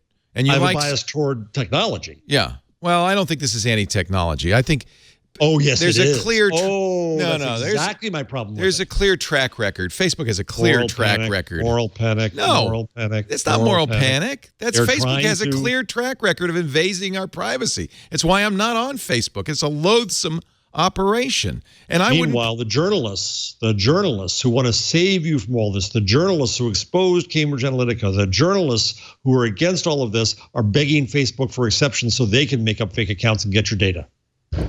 Right. So that's why I'm not on Facebook, because everybody wants to use. But who's the bad guy in that? The journalists. Facebook is also a participant. Because Facebook's holding the rules. Facebook's saying no. Okay, but that's mostly because they want to keep it to themselves. No, because Facebook's real advantage is having all this information so they can use it for advertising. Well, let's go back to the point that they're not going to use any banking data for advertising. They vowed that. They didn't vow it. All right. Facebook spokesperson Elizabeth Diana tells TechCrunch it's not asking for credit card transaction data from banks. They would get in such trouble if they did that. They already get credit card transaction data. There are retailers who sell their credit card transaction data to Facebook. So they already have some advertisers as well and media companies as well. I was at a company where we bought it. But I will say that things like your bank balance being at Facebook is a little worrisome because Facebook could turn around. People already use it for things like impacting and deciding your credit score. What happens if Facebook has this information, not for advertising, but just to give people a more complete picture of their user base? Facebook already works with PayPal in 40 countries to let users get receipts via Messenger for their purchases. And I suppose it's possible that Facebook goes, no, I don't want to see that information. Listen, Google gets all this now, and I'm very grateful because I get, I get it's all in Gmail too, right? Yeah, it's all in Gmail, and I get your trip to Buenos Aires, and Google figures it out, and they put the airline reservation, and they put the Uber ride. So I stopped doing that. They put the hotel all in there. That's one of the reasons I don't use Gmail anymore. I use my own email service, but I do forward to TripIt any travel plans I want. In other words, I actively, instead of passively letting these companies scan my Gmail, I actively send forward, and you can do that with TripIt, forward the emails to them, and that's, I find, sufficiently convenient. I think it's not unreasonable. Now, the sad thing is, and the only reason we're fighting about this is because you get to choose what you want to do, Jeff, and I get to choose what I want to do. But the vast majority of Facebook users are unaware of whatever the consequences are. And so they need to be protected. I think they need to be protected against Facebook's overweening desire for their personal information. But they're not going to be because... In Google, yes, they sell advertising, but Google in many ways uses data to make better products. Facebook uses data to sell you at a higher rate to advertisers. So, I mean, there's a slight difference in trust. You get something from Facebook, and obviously the reason people are on Facebook is they consider it, because I think most people now understand that there is a leakage of personal information. There's been enough attention placed that they're willing to do that, though, because they don't want to leave Facebook. That's where all their family and friends are, and that's how they stay in touch. The difference is that I'm sharing things publicly on Facebook. You're getting something of value. I think Stephanie. Oh, there she is. I thought Stacey just fainted. No. She walked off the show. She said, "That's it. Facebook's statement today, according to John Constine, right in TechCrunch, shows more scruples than Google, which last year struck ad measurement data deals with data brokers that have access to 70% of credit and debit card transactions in the U.S. That led to a formal complaint from the FTC. Correction. Google tells us to the FTC from Epic. Big difference. Right. Oh, from Epic. Epic complains about everything. Epic complains about everything. The Electronic Privacy Information Center. Correction. Google tells us the deals are for ad measurement data, not ad targeting, as we originally published. So, I guess ultimately because of the warring stories here, you believe what you want to believe, or what evidence has led you to believe. And I believe fully that Facebook would love this information. I also believe that banks, like a lot of companies, are saying, well, that's of value to us. What are you going to give us? We're not just going to give up the information. But I think if they were given something of value, they probably would. There are privacy restrictions on what banks can tell people about, I would presume, about my account. Maybe not. I don't know. We're kind of screwed when it comes to privacy, one way or the other. I mean, I can quit Facebook and stop using Gmail. It's not going to particularly make a difference in how much these companies know about me. Not that I care. I got nothing to hide, but I still think they should be. I think they need to be held a little bit accountable, don't you? Come on, you got to admit that. Why don't you go to an Alex Jones rant about it? No, I'm not going that far. I think I'm being very reasonable, Jeff. I was trying to say that. I'm being very reasonable. I don't think that's unreasonable to say this is Facebook's business model. And Mark Zuckerberg has a long and tragic history. We just do it badly. Of moving fast and breaking things and then apologizing later. Come on, that's their business model. They never even deny it. In fact, somebody was telling me we had some kids in here who had just gone to Facebook, and they were talking to a Facebook guy. He said, "Yeah, so now we're our motto is move fast and break a few less things." Even internally, they're saying that. It's fewer things, by the way. So we got to do June oven InfoWars story. Which one? InfoWars story. Oh, that's right. We did that before the show started. Yeah, we haven't done that yet. Censorship. Alex Jones, InfoWars. First of all, I became first aware of InfoWars when a lot of our audience members mentioned it as a fun thing to read. They really thought of it as entertainment. Now, this is probably 8 years ago. That's how people in Austin. So he's from Austin, and we always, there used to be signs around cafes and stuff, and we would just giggle. It was a joke. Yeah, InfoWars itself tells you kind of, the name of the site kind of tells you, it was always a little bit of a conspiracy theory kind of nutty site. Howard Stern argued it was Weekly World News. It was aliens coming down. And even in his divorce proceedings, Alex Jones said, I play a character. I mean, it's pretty patently a character. However, some of the stuff he said has been so scurrilous and damaging. In particular, the horrific things he said about the parents of children murdered in Sandy Hook. Wait. I have to. I'm not even going to let you finish. I'm going to pull a Kanye. What's so damaging is that we have someone in power who either A, doesn't actually recognize that this guy's just a kook playing a part, and has legitimized him. That's what's so freaking scary. Can I slightly see if you agree with this? Slightly change the slant of that. It's the same roughly.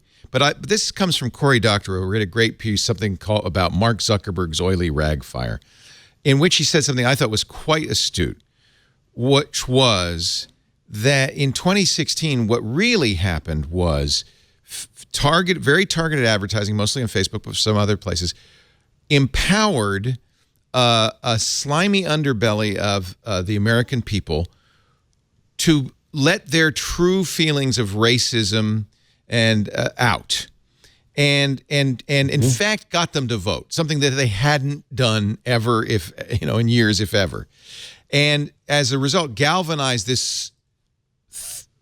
What is it? 30%, 20%, 10%? I don't know, but enough people, especially given the apathy and the lack of voting from everybody else, that got somebody in power that supported this point of view. And if that hadn't happened, if this slimy underbelly hadn't been empowered, then what Alex Jones says and does would be Weekly World News. It'd be a sideshow. But the problem is not so much that Alex Jones exists, but that the people who believe Alex Jones and QAnon and all this bogosity now suddenly are active and feel empowered and are acting on it. And you have Charlottesville, and we're going to have on the anniversary of Charlottesville something possibly worse in D.C. Soon, that those people have been empowered by all this. And that's what's... I don't think it's the man in the White House. I think it's that these people... he's empowered by these people, and these people have somehow been activated. Somebody added some water and dehydrated them, and they voted, and they're active, and they're marching around with Nazi flags and tiki torches. It's vile, it's repulsive, but I don't think you blame Alex Jones for it. I think he's always been there. He's got a light on. There's no water they threw on. It was gasoline, and he's got a match. But he's that match has always been there. Yeah, that's true. And the other factor here is media is that we were manipulated and amplified this. We were used. Facebook was used. Twitter is used, and it's the weakness in democracy that we believe in openness and information, and it's a weakness to play that the Russians played and the trolls played the same. Well, God bless it. I'm glad we live in an open country. I'm glad that there's the First Amendment. I'm glad that there's free speech. I think that the antidote to this gas fire, this dumpster fire, is for the vast majority of right-minded, open-minded citizens to step forward and get off their butts and start voting and start participating. I'd be wary of the desire to censor. But censorship is what government does. Editing and choosing is what both, what platforms and publishers and bar owners do. Get out of my bar. You're not welcome here. Well, what if it weren't Alex Jones? What if it were 4chan? Because Alex Jones is basically 4chan. QAnon is a 4chan. Well, but 4chan isn't on Facebook. Right, but what if somebody came along and said, let's shut down 4chan? Well, no. That's different. That's different. The internet is open. There are dark corners of the internet where Alex Jones can find his cockroaches and convene. Nobody's shutting that down. Nobody's stopping his speech. Mark Zuckerberg is not responsible for free speech. He does not run the internet. He has a choice and a responsibility to decide proper behavior on his platform, as does Jack Dorsey. Which leads us to the real question. I'm curious, Stacey, what's your view? Did Facebook and Apple and Spotify and YouTube do the right thing in going ahead and killing eventually Alex Jones and InfoWars sites? And what do you think Jack Dorsey and Twitter should do? And Google, by the way, because Google Plus still apparently carries Alex Jones content. So Twitter and Google Plus are the two who have not yet done anything about that. So Stacey, what's your thoughts? I think pulling the podcast is fine. Alex Jones has his app. Making it easier to find that sort of thing is fine. And they're apparently really excited and people downloaded it, and that's good. You can have a website. As for Twitter banning him, he does clearly violate, or he has in the past violated their terms of service. So they say he hasn't, though, Stacey. This is the That's debate. easily proven. We need to go back and find tweets where he attacks somebody, or he says he calls for violence, or does some of the things that Twitter says are not okay. And if you can go back and find those, then you send those to Jack Dorsey and you say, look. Let's say he didn't, but he's still doing bilious and horrible things. He can be bilious and horrible on Twitter. He can be. He can. Everybody else is. He can market his... Well, here's a different question. If Harvey Weinstein had a Twitter account, given everything he's done, none of which he did on any platform, is it within the rights of Facebook and Twitter to kill Harvey Weinstein's account because they won't be associated with him? No. No, okay. I don't think so. I think as a business, putting InfoWars on Facebook has the right to take it down if they want to. Twitter has the right to take it down if they want to. I think Facebook not taking it down, Facebook taking it down says something about Facebook that many people want it, that are happy about. Same thing with Twitter. I think Apple deciding to say, you know what, we're not going to act as a distribution platform for your podcast. Fine. As long as he's still got a space on the internet, a company should be able to say, yeah, get out of my bar, basically. I agree. It would be wrong, however, for Google to censor search results. Yes. Well, they're forced to do it by the EU. Okay. And this is interesting because remember when Matthew Prince of Cloudflare talked about this is a challenging one, yeah. Yeah, he talked about removing his basically Daily Stormer. So the Daily Stormer website was using Cloudflare for DDoS protection. Initially, Matthew Prince said, we're not going to do anything about that. We're an open platform, and we don't want to get in the business of deciding which content we should protect. After considerable comment, including, by the way, and to be perfectly blunt, they were an advertiser at the time, and we decided to decline their advertising as a result, which I have really... was a very difficult decision for me. Yeah. If the day we decided not to do that, coincidentally, he said, all right, we're going to block them. I by the way, completely understood Matthew Prince's point of view and did not, and as I'm arguing here, did not disagree with it. But we decided not to do the advertising mostly because I felt like that would be counterproductive for everybody. It would be counterproductive for Cloudflare because it would just stimulate a big battle over this, and it would be counterproductive for us. We'd be caught in the crossfire. Since, by the way, we brought them back. We said, yes, we'll be glad to take your advertising now.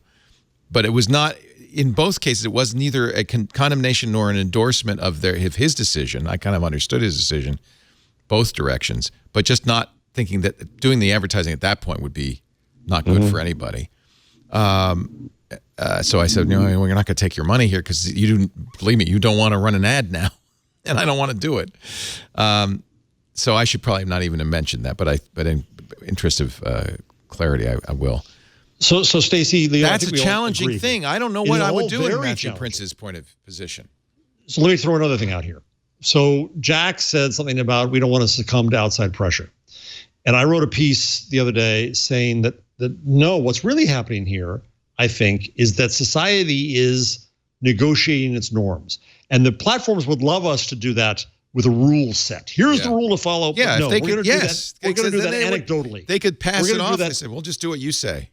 Right, so we're going to do that instead anecdotally. And what society is saying, what a large portion of society is saying is, if you have a rule set that leaves InfoWars in with all their bilious behavior, then it's a bad rule set. No, InfoWars is over the line. You figure out what the line is, people, but get rid of it. And so, yes, there was outside pressure, but I think that it actually was the system beginning to work. It was society saying, we're going to identify a line. We're going to identify InfoWars is on the wrong side of it. Now, we'll figure out the rest later. But we think it's a bad thing. We think you shouldn't stand up and distribute it. And so it was democracy. It was the market working in a way. So that happened with pornography. But still, there are purveyors of porn, much to many people's chagrin at a certain point in time. So you could be saying that that line may have been drawn, and Twitter may be like, you know what?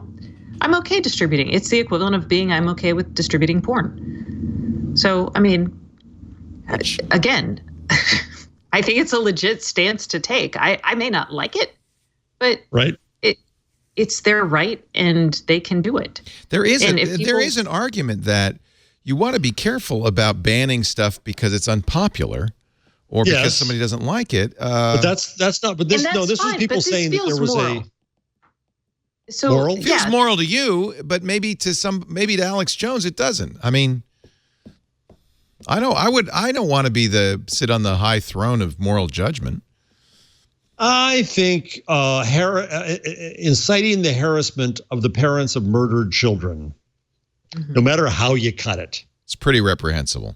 Yeah, and you are the company you keep, and at some level, as I say, the problem is that Zuckerberg thought he was responsible for free speech, and that's only if he runs the whole internet, which maybe he wants to do in some countries and does, but that's not his job. And even in the United States, in many cases, Facebook is what people do on the internet. I mean, He's rapidly getting that moral responsibility, but whether if we he go welcomes there, it or wants it. The Economist had a piece today that almost said, treat them as government. In that case, you'd be requiring Facebook to distribute InfoWars. That's not a world I want either. So very challenging. It's all that's the ultimate lesson here is I think that there's this kind of presumption that these are easy decisions, and why the hell didn't they do them before? These are hard decisions. They have many implications. There are hidden dangers here.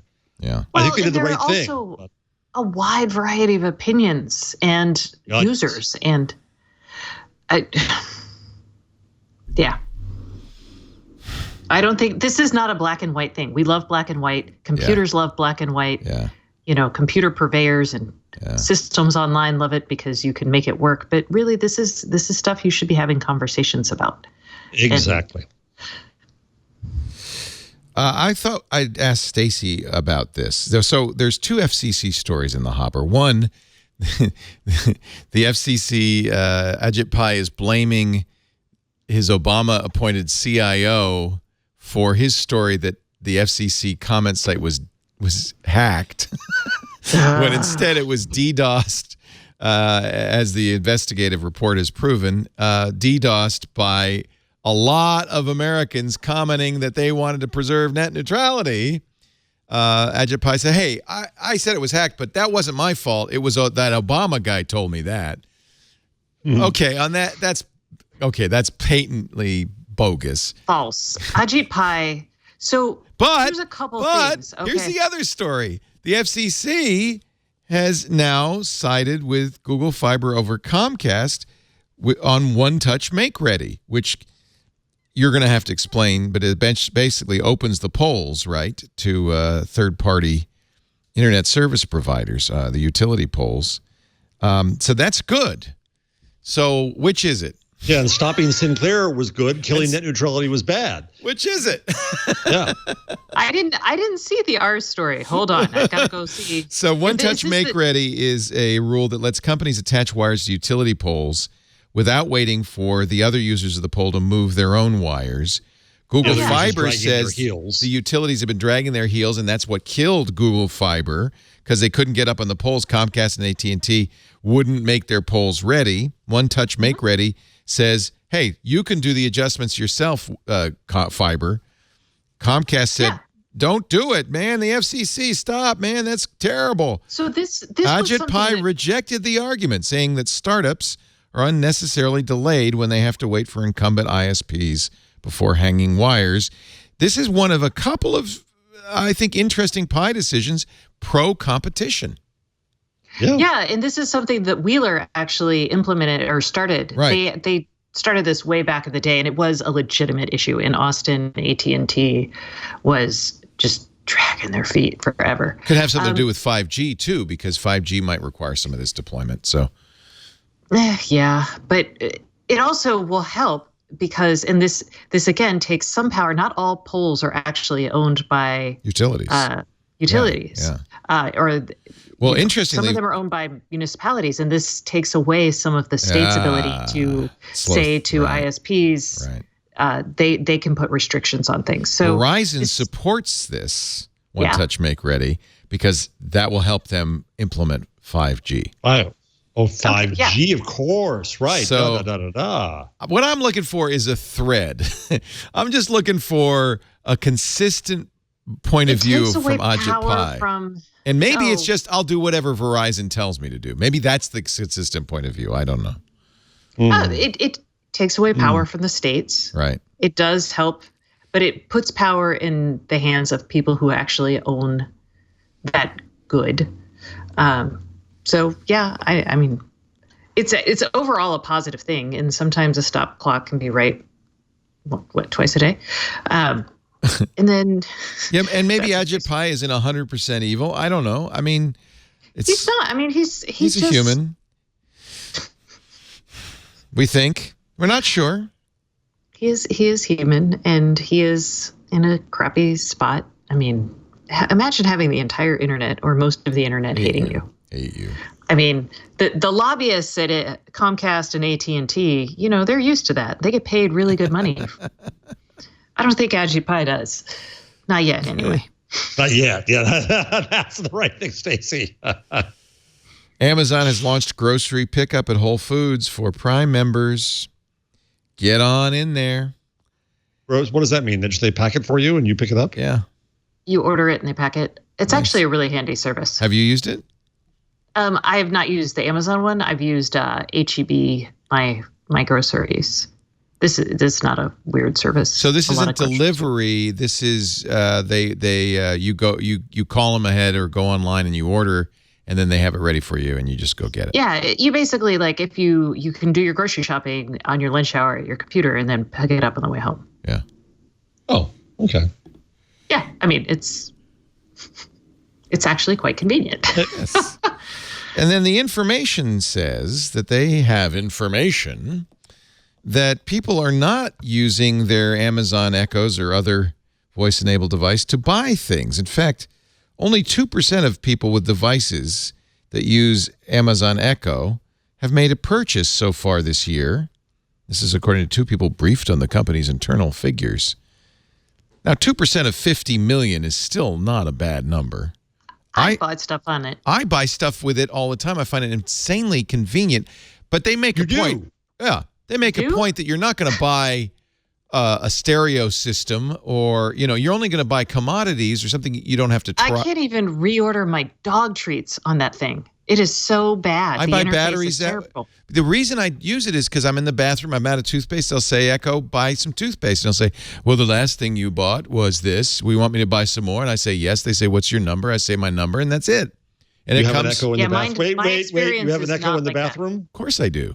Actually, my real problem is the Echo in the bathroom is too close to the Echo in the closet and the Echo in the bedroom. So I have to give them different names, because if I say Echo or the other word, they all go, what? And sometimes the wrong one picks it up. Huh? The ESP doesn't work for you? Not at all. It's supposed to know which one you're closest to. Yeah, it is. The worst thing that happens is I'll say, and this happened today, and this is why I'm familiar with it. I say, Echo, I say, Echo, listen to First Up podcast, because I like the NPR First Up podcast. When I'm getting dressed, I listen to the news. And unfortunately, I'm in the bathroom, but the bedroom one starts playing First Up. So I say, Echo, stop. The one in the bathroom stops. And then I say, Echo, listen to the daily on the bathroom Sonos. And then I have two news shows going at the same time. Out of sync. Out of sync. No, it's two different shows. So yes, they're two different shows. Yes, yeah. Well, every once in a while they both talk about the same story. So I feel like the left ear and the right ear are at least. It's very bad. So, yeah, is that what they call it? ESP? I think they call it ESP. Echo sensing. Extra proximity. What is it? Hold on. No, don't look it up. I don't care. Anyway, did you extra read this? Stolen privacy. Yeah, extra stolen privacy. I like it. Echo spatial perception. Yeah. Mm-hmm. Ooh. So do you think this is a big deal? The information got a lot of press over this, that so few people have bought things? I don't know, because there is consistent, like when the Echo came out, everyone was like, oh, this is to help Amazon boost commerce. And people talked about people with Echoes tending to buy more and spend more on Amazon. It didn't actually say that they did it over their Echoes. And I think it's a very shallow way of looking at the platform. Yeah, I agree. It's just to be like, right. So that's just my bad expectations. And, I mean, of course, Amazon would love it if you bought more stuff with your Echo, but it's just part of a whole ecosystem. And I am all in on Prime. You are all in on Prime. You are all in on Prime. And you and you and you. I mean, clearly it's working. As long as you're buying it from Amazon, do they care how you ask for it? I don't think. What I thought was actually a way more interesting story was the one I think that came out today, or maybe it was yesterday, about stolen GoPros and how people fencing stolen merchandise lower the cost of that. Like Amazon's price matching algorithms lower their prices and other merchants lower their prices. And it really frustrates the manufacturers. So thieves go on Amazon selling stolen GoPros for a really low price because they stole them. It fell off a truck. And unfortunately, it hurts doubly because not only is the thief selling a stolen GoPro, but GoPro now gets lower prices because of Amazon's pricing algorithms. And that's kind of an interesting, that's one of those cases where, the algorithm is behaving in a way that, probably shouldn't. And does Amazon really have a care? It doesn't really, it's like an externality for Amazon, right? Yeah. So I think Amazon's a little too algorithmic sometimes on its pricing. We've seen weird side effects. When people point things out where Amazon's algorithms don't work so well, Amazon has reacted. Remember that Business Week story when they talked about like people not having access to Prime, I think it was, in poorer areas of Boston? Oh, I know. Terrible. Yeah. So, okay. Nice. Okay. I love this. Samsung accidentally publishes the official Galaxy Note 9 video, which they accidentally have done right before the release of every phone for the last 4 years. Accidentally. But it makes tech bloggers happy. I'm not going to repeat that story. Let's see. There it is. But we're not going to repeat it. We're not going to repeat it. I think we could just take a break now and go to your picks, right? Is there anything? I'll give you guys a chance. Through here, if there's anything else. I would love to leave because I was planning on being done by 4 o'clock, but we are not. Here we go. Quickly. Okay. One ad, and then you'll get your pick and you can go. I'm so sorry, Stacey. No. We started late, and I apologize. We started late. Well, that's. I'm like. Oh. That's on me. That's all on me.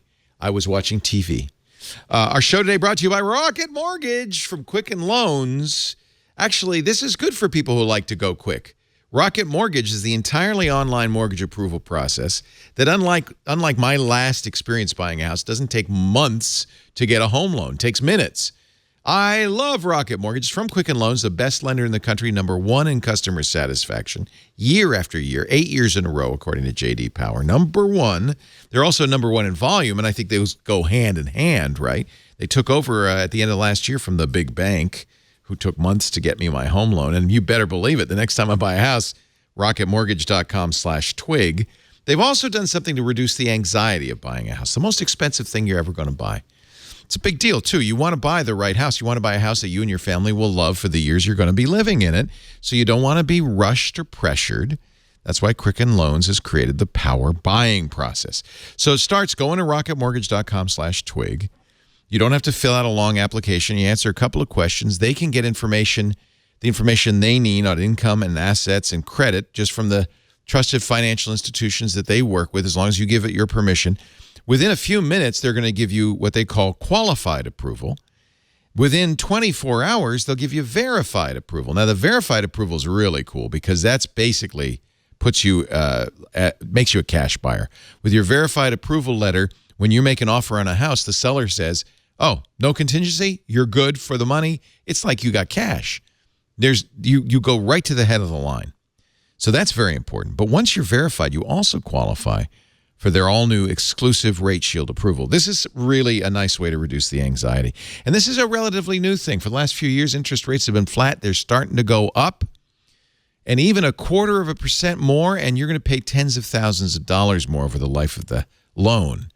So that's pressure to buy now before the rates go up some more. And we don't want that. We want to make it easy. We want you to have the time to look at the houses and find the right one for you, not just buy it because you got to right now. They lock up your rate for up to 90 days, up to 3 months, so you can go house hunting and not worry about rates. They can't go up. They can't go up. If rates go up, it doesn't matter. Your rate stays the same. If rates go down, your rate will go down, but it can't go up. Either way, you win. It's exactly what you'd expect from the best mortgage lender in the country. Rocketmortgage.com/twig. Take the stress out of buying a house. Make it a pleasant experience. It's fun to look for your new home. It is, as long as you don't have that stress. And Rocket Mortgage just takes the stress out of the equation. Now, here's some legalese I got to read. Don't get stressed. Rate Shield approval is only valid on certain 30-year purchase transactions. Additional conditions or exclusions may apply based on Quicken Loans data in comparison to public data records. Equal housing lender licensed in all 50 states. And MLSconsumeraccess.org number 3030. But really, all you have to worry about, all you have to remember, rocketmortgage.com/twig. Honestly, the way to buy your next house. rocketmortgage.com/twig. Oh, they do refis too. Thank you, Quicken Loans, for making Twig possible. Stacey, let's get your thing out of the way, the June oven. Yes, this is the second generation June. I don't have it with me in Seattle to show you. Did you buy it? No. I have the first generation. So the pricing here is really worth talking about. So it is a very similar oven. We'll talk about what's different. It is right now, you can buy it for $100 off. So it's $4.99. Whoa. Or you can buy the quote unquote gourmet package, which is $6.99. Did I blow it by buying the really expensive one? I'm going to tell you and you can decide. Okay. Because it's your fault. Okay. Comes with extra warranty and the recipes app and a bunch of trays. Okay. How much does that cost? How much does the gourmet one cost? $100 more. $6.99. Okay. $200 more. $200. Better be some nice trays. There's a bunch of them. So what do we think? Did you blow it? Well, the new one is different. Is it doesn't smaller? Have this. It's the same size. Okay. It doesn't have the scales in the feet. Oh, I like the scales in the feet because then it knows how much you're. It doesn't actually do that. Oh. So this is what I learned. So it has, and they also did away with the knob, which had some extra sensors and is extra super fancy because most people just touch it. So yeah, nobody uses the knob. Yeah. I use the knob. But I do too, but I can understand why you wouldn't need a knob. Yes. Yeah. So that's one of the ways they cut it. They also have more volume. They also have more experience. Yeah. So they've changed their manufacturing process. So I talked to Matt Van Horn, and he'll be on the podcast tomorrow if you are a June aficionado. As I am. I love my as June. One might be. Yeah. And I would say what they did, Leo, you and I helped make this oven possible. Basically, they looked at all the data from the existing customers, and they said, you know what? Here's what people need. Here's what they don't. And they kept the stuff like the fast heating, so the carbon fiber heating elements. They kept the camera. They kept all of that. They kept the local control. And, you know, I would buy this oven again in a heartbeat. It kind of makes sense. This is an example of a feedback loop that modern technology allows. Because, you know, if you buy a normal toaster oven, Hamilton Beach knows nothing about how you use it. But June knows everything about how you use it. So they can improve it. That makes sense. This does a lot of things. It does the air frying. You can use it as a crock pot. Wait a minute. I can use it as an air fryer? You can use yours as an air fryer. I didn't know that. A software. Yeah, you do have to buy a $50 air fryer tray. Oh. But yeah, I've used mine as an air fryer for chicken. We're about to buy an air fryer. Don't do that. Your June does. My June does. So, yeah. Thank you, Stacey. Leo should say thank you, Stacey. Thank you, Stacey. Look at all the baskets. I didn't know all this stuff. Yeah. Oh, I can get the June Air baskets. They're actually real. Like I have them. They're very handy. I bought a big fancy dehydrator. Oh no! Yeah, you can get rid of your dehydrator too. No, I'm not. I just bought it. Okay. Sell it on eBay. Yeah, I like my dehydrator. I could do a lot more in that because it's huge. Oh well, there you go. Keep your dehydrator and your June. And I don't need a new crumb tray or wire shelf or June pan. Thermometer's good. So all I really need is these. So Stacey, 2 questions. Is there anything that this one has that your expensive one doesn't have? Oh. A, and then B, is there anything that if you had this one alone, you would miss that the expensive one has? I would miss the knob on the expensive one, but I would totally be fine, and I would totally pay less if I could. Yeah, this is less than half the original June oven. So I have a lot of my friends actually, they emailed me and they're like, is this real? Is this the same? And I was like, yeah, it's basically, it's almost exactly the same with the exception of those 2 things mostly. Yeah. And it doesn't have anything that would change the cooking experience. In fact, over time, when I bought it, they've added many new programs. So it's actually gotten better for me over time. And this comes with all of that automatically. So I'm like, it's a no-brainer, guys. If this is now in your price point, go buy it. Toaster ovens are really useful in the kitchen. This is a very smart internet-connected toaster oven. It has an app, has a camera, has a thermo probe, and all of that stuff. So, and it has the preset recipes, which I cannot Do you use those a lot? Oh my gosh, we always use them. I mean, What's your favorite? The salmon turns out really nice each time. And the chicken. Actually, the chicken breasts turn out really nice. I keep cooking the salmon in the oven. I should try it in the June. Oh, my gosh, yes. I will. What do you do to the chicken?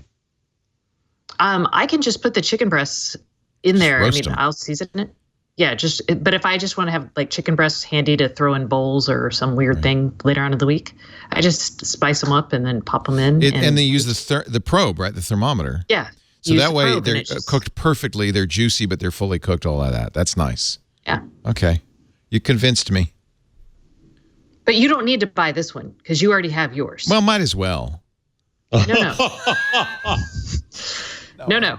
I'm just teasing. I'm not going to buy it. I like my Leo, you have to buy a second house, not to live in, but just to have the more gadgets. Yeah. That's why I use Rocket Mortgage.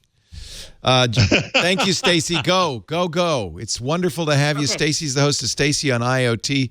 Go to StaceyOnIoT.com and subscribe to her free newsletter. Keep on what's going on in the world of Internet of Things. All sorts of cool stuff at Giga Stacey. And you are... Oh, we forgot. Okay. I shouldn't have talked about the June. I should have told you, just go check out the Anki Vector. That should be my other thing. The what? The what? Sorry. The Anki Vector. Go. It just launched today. It is amazing. What, ANKI? I have the original Anki racetrack. Oh, it's a robot. Oh. It's the Cosmo, but it's smarter. And Yeah, they killed the what was the other one? The Orbi? They killed that one. Oh, it's cute. It is a Cosmo. It's the same size as a Cosmo. Yeah. But does it do more stuff? It does, and it does it locally. So the Cosmo borrowed the processing power from your phone. This does more stuff, and it does it on the robot. But they didn't do the original Cosmo. Yeah, they did. They did. The Cosmo. Oh, they did the Cosmo. Okay. So it's got those cute little eyes and stuff. And you can get one for $199 at Kickstarter. Did you get one? Do you have it? Kevin got that one. I still like the Cosmo. I don't. We have a Cosmo around. You're looking around the office because we reviewed it. Those are the cute little eyes. Yeah, I like the color better than white. I think it looks more utilitarian. I think it looks mean. Yes. And Kevin says I don't like Robots it. It's a should look mean. Robot. No. They should look mean. Don't be fooled by the cute friendly. They're not. Cosmo is cute. Okay. Fortunately, off I go. He's too small to be a real threat. Thank you. I don't know. He can whack you with that little bulldozer thing on the finger. He has a little bulldozer on it. Can he move sand? He moves those little cubes. He doesn't do anything useful. He can pick up a cube. Now he can actually. Now he can answer questions, and I think he can actually. You can send him to go look out the window, and he can recognize things. You can actually program him with Python. You can use TensorFlow on it. You can torture a cat. You could torture a cat. You can fist bump it. Yeah. This guy is the tech director of AI. He looks like he's 8. Okay, 12. Brad Newman. He looks like he's just a kid. Look at him. Fresh-faced Brad Newman, director of artificial intelligence. And in fact, I think he's in his kindergarten classroom right now. You'd be worried not about being replaced by the robot, but by him. I'm worried about Brad. Forget the robot. Yeah. Thank you, Stacey. Bye. Enjoy some queso when you get home. Oh, I was like, what? Because there's no queso in Seattle. Bye. Bye. Bye, Higginbotham. You're not related to Daniel Higginbotham, author of Closure for the Brave and True, are you? We'll never know. And now, ladies and gentlemen, Jeff Jarvis is second to get out of here. Yeah, she wasted no time. Our pick of the week. Let's see, which one should I do? Number of the week. Well, so we have the number is 1 because we have children now. A story from the Associated Press about how their first words are. Oh my God! No. And no. Well, actually, kind of a decent story talking about how kids are interacting with these. Oh, sorry, I just went crazy. 3 at once, 4 at once responded to me. But how kids are interacting with these devices and what the impact of that is. And it's not a full. I was going to scream about moral panic, but it's actually not a bad story. Saying that they can get answers to things and they can watch neat things and they can ask questions and that maybe it's not such an awful thing.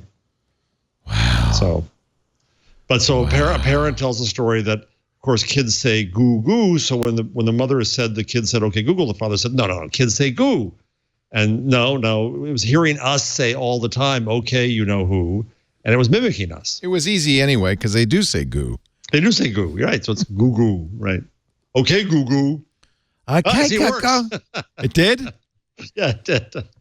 There's a whole bunch of stuff on Reddit about other words you can use to trigger your devices. Right. And what words people are using, because it's fun to use something besides, the usual. If people complain about that, I see those complaints, that's a dumb trigger. Oh, not so bad. I do wish you could change triggers. That will come, I guess. That's really interesting. So, first words, okay, goo-goo. Well, I think we can wrap it. I'm not going to take any more of your time. We got 2 picks from Stacey, so that kind of feels like and it's your weekend, damn it. We've done our job. Well, I'm never in a hurry to get out of this show. I love doing it. It's a lot of fun. And besides, I got to go buy a Magic Leap headset. I got stuff. No, don't do it. Stop yourself. Stop. I wish I did have that ability to just say, no, you're not going to. But I what happens is I say it, and then I think about it for days. So what's killing me is I know we're going to have a new phone. Yeah, it's going to be expensive. And we're going to have maybe a new Pixel book. Yep. And maybe a Pixel brand watch. You got nothing. You got nothing. I have to buy everything. You just buy the Google stuff. You got no reason to complain. No. By the way, this just in, MailChimp has now dumped Alex Jones. Yes. Next. Wow. He's off of Friendster. It's one thing to be thrown off of Facebook, but when MailChimp says you can't use our service, man, that's bad. Thank you, Jeff Jarvis. You'll find him at the City University of New York. When's the semester begin? Soon? Next week. I brainwash the new students all next week. Gutenberg time. Those are some damn lucky kids.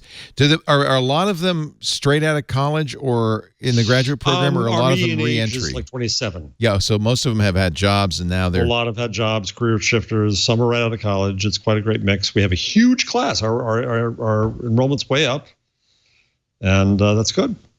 That's fantastic. At the Craig Newmark Graduate School of Journalism at the City University of New York. Beautiful. It's a beautiful thing. It is a beautiful thing, indeed. And thank Craig for, I'm sure you have, for endowing that chair. It's a good thing.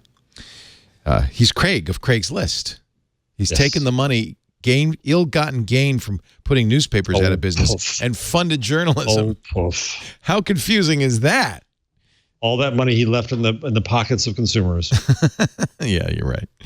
We do This Week in Google every Wednesday, 1:30 Pacific, 4:30 Eastern, 20:30 UTC. You could watch live if you wanted, twit.tv/live. We stream audio and video. There's 4 or 5 streams you can choose from and pick the one you like. And if you do watch it live, you should chat live, because that's just a bunch of people just like you at irc.twit.tv, and we're all talking about the same thing.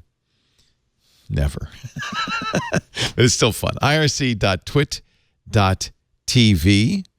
And if, incidentally, you would like to download on-demand versions of the show, you can also do that at twit.tv/twig or subscribe in your favorite podcatcher. Thanks for joining us. And we'll see you next Wednesday on This Week in Google. Bye-bye. Bye. Bye-bye, everybody. Bye-bye. Bye-bye. Bye-bye, Google. Bye-bye. Bye-bye, Google.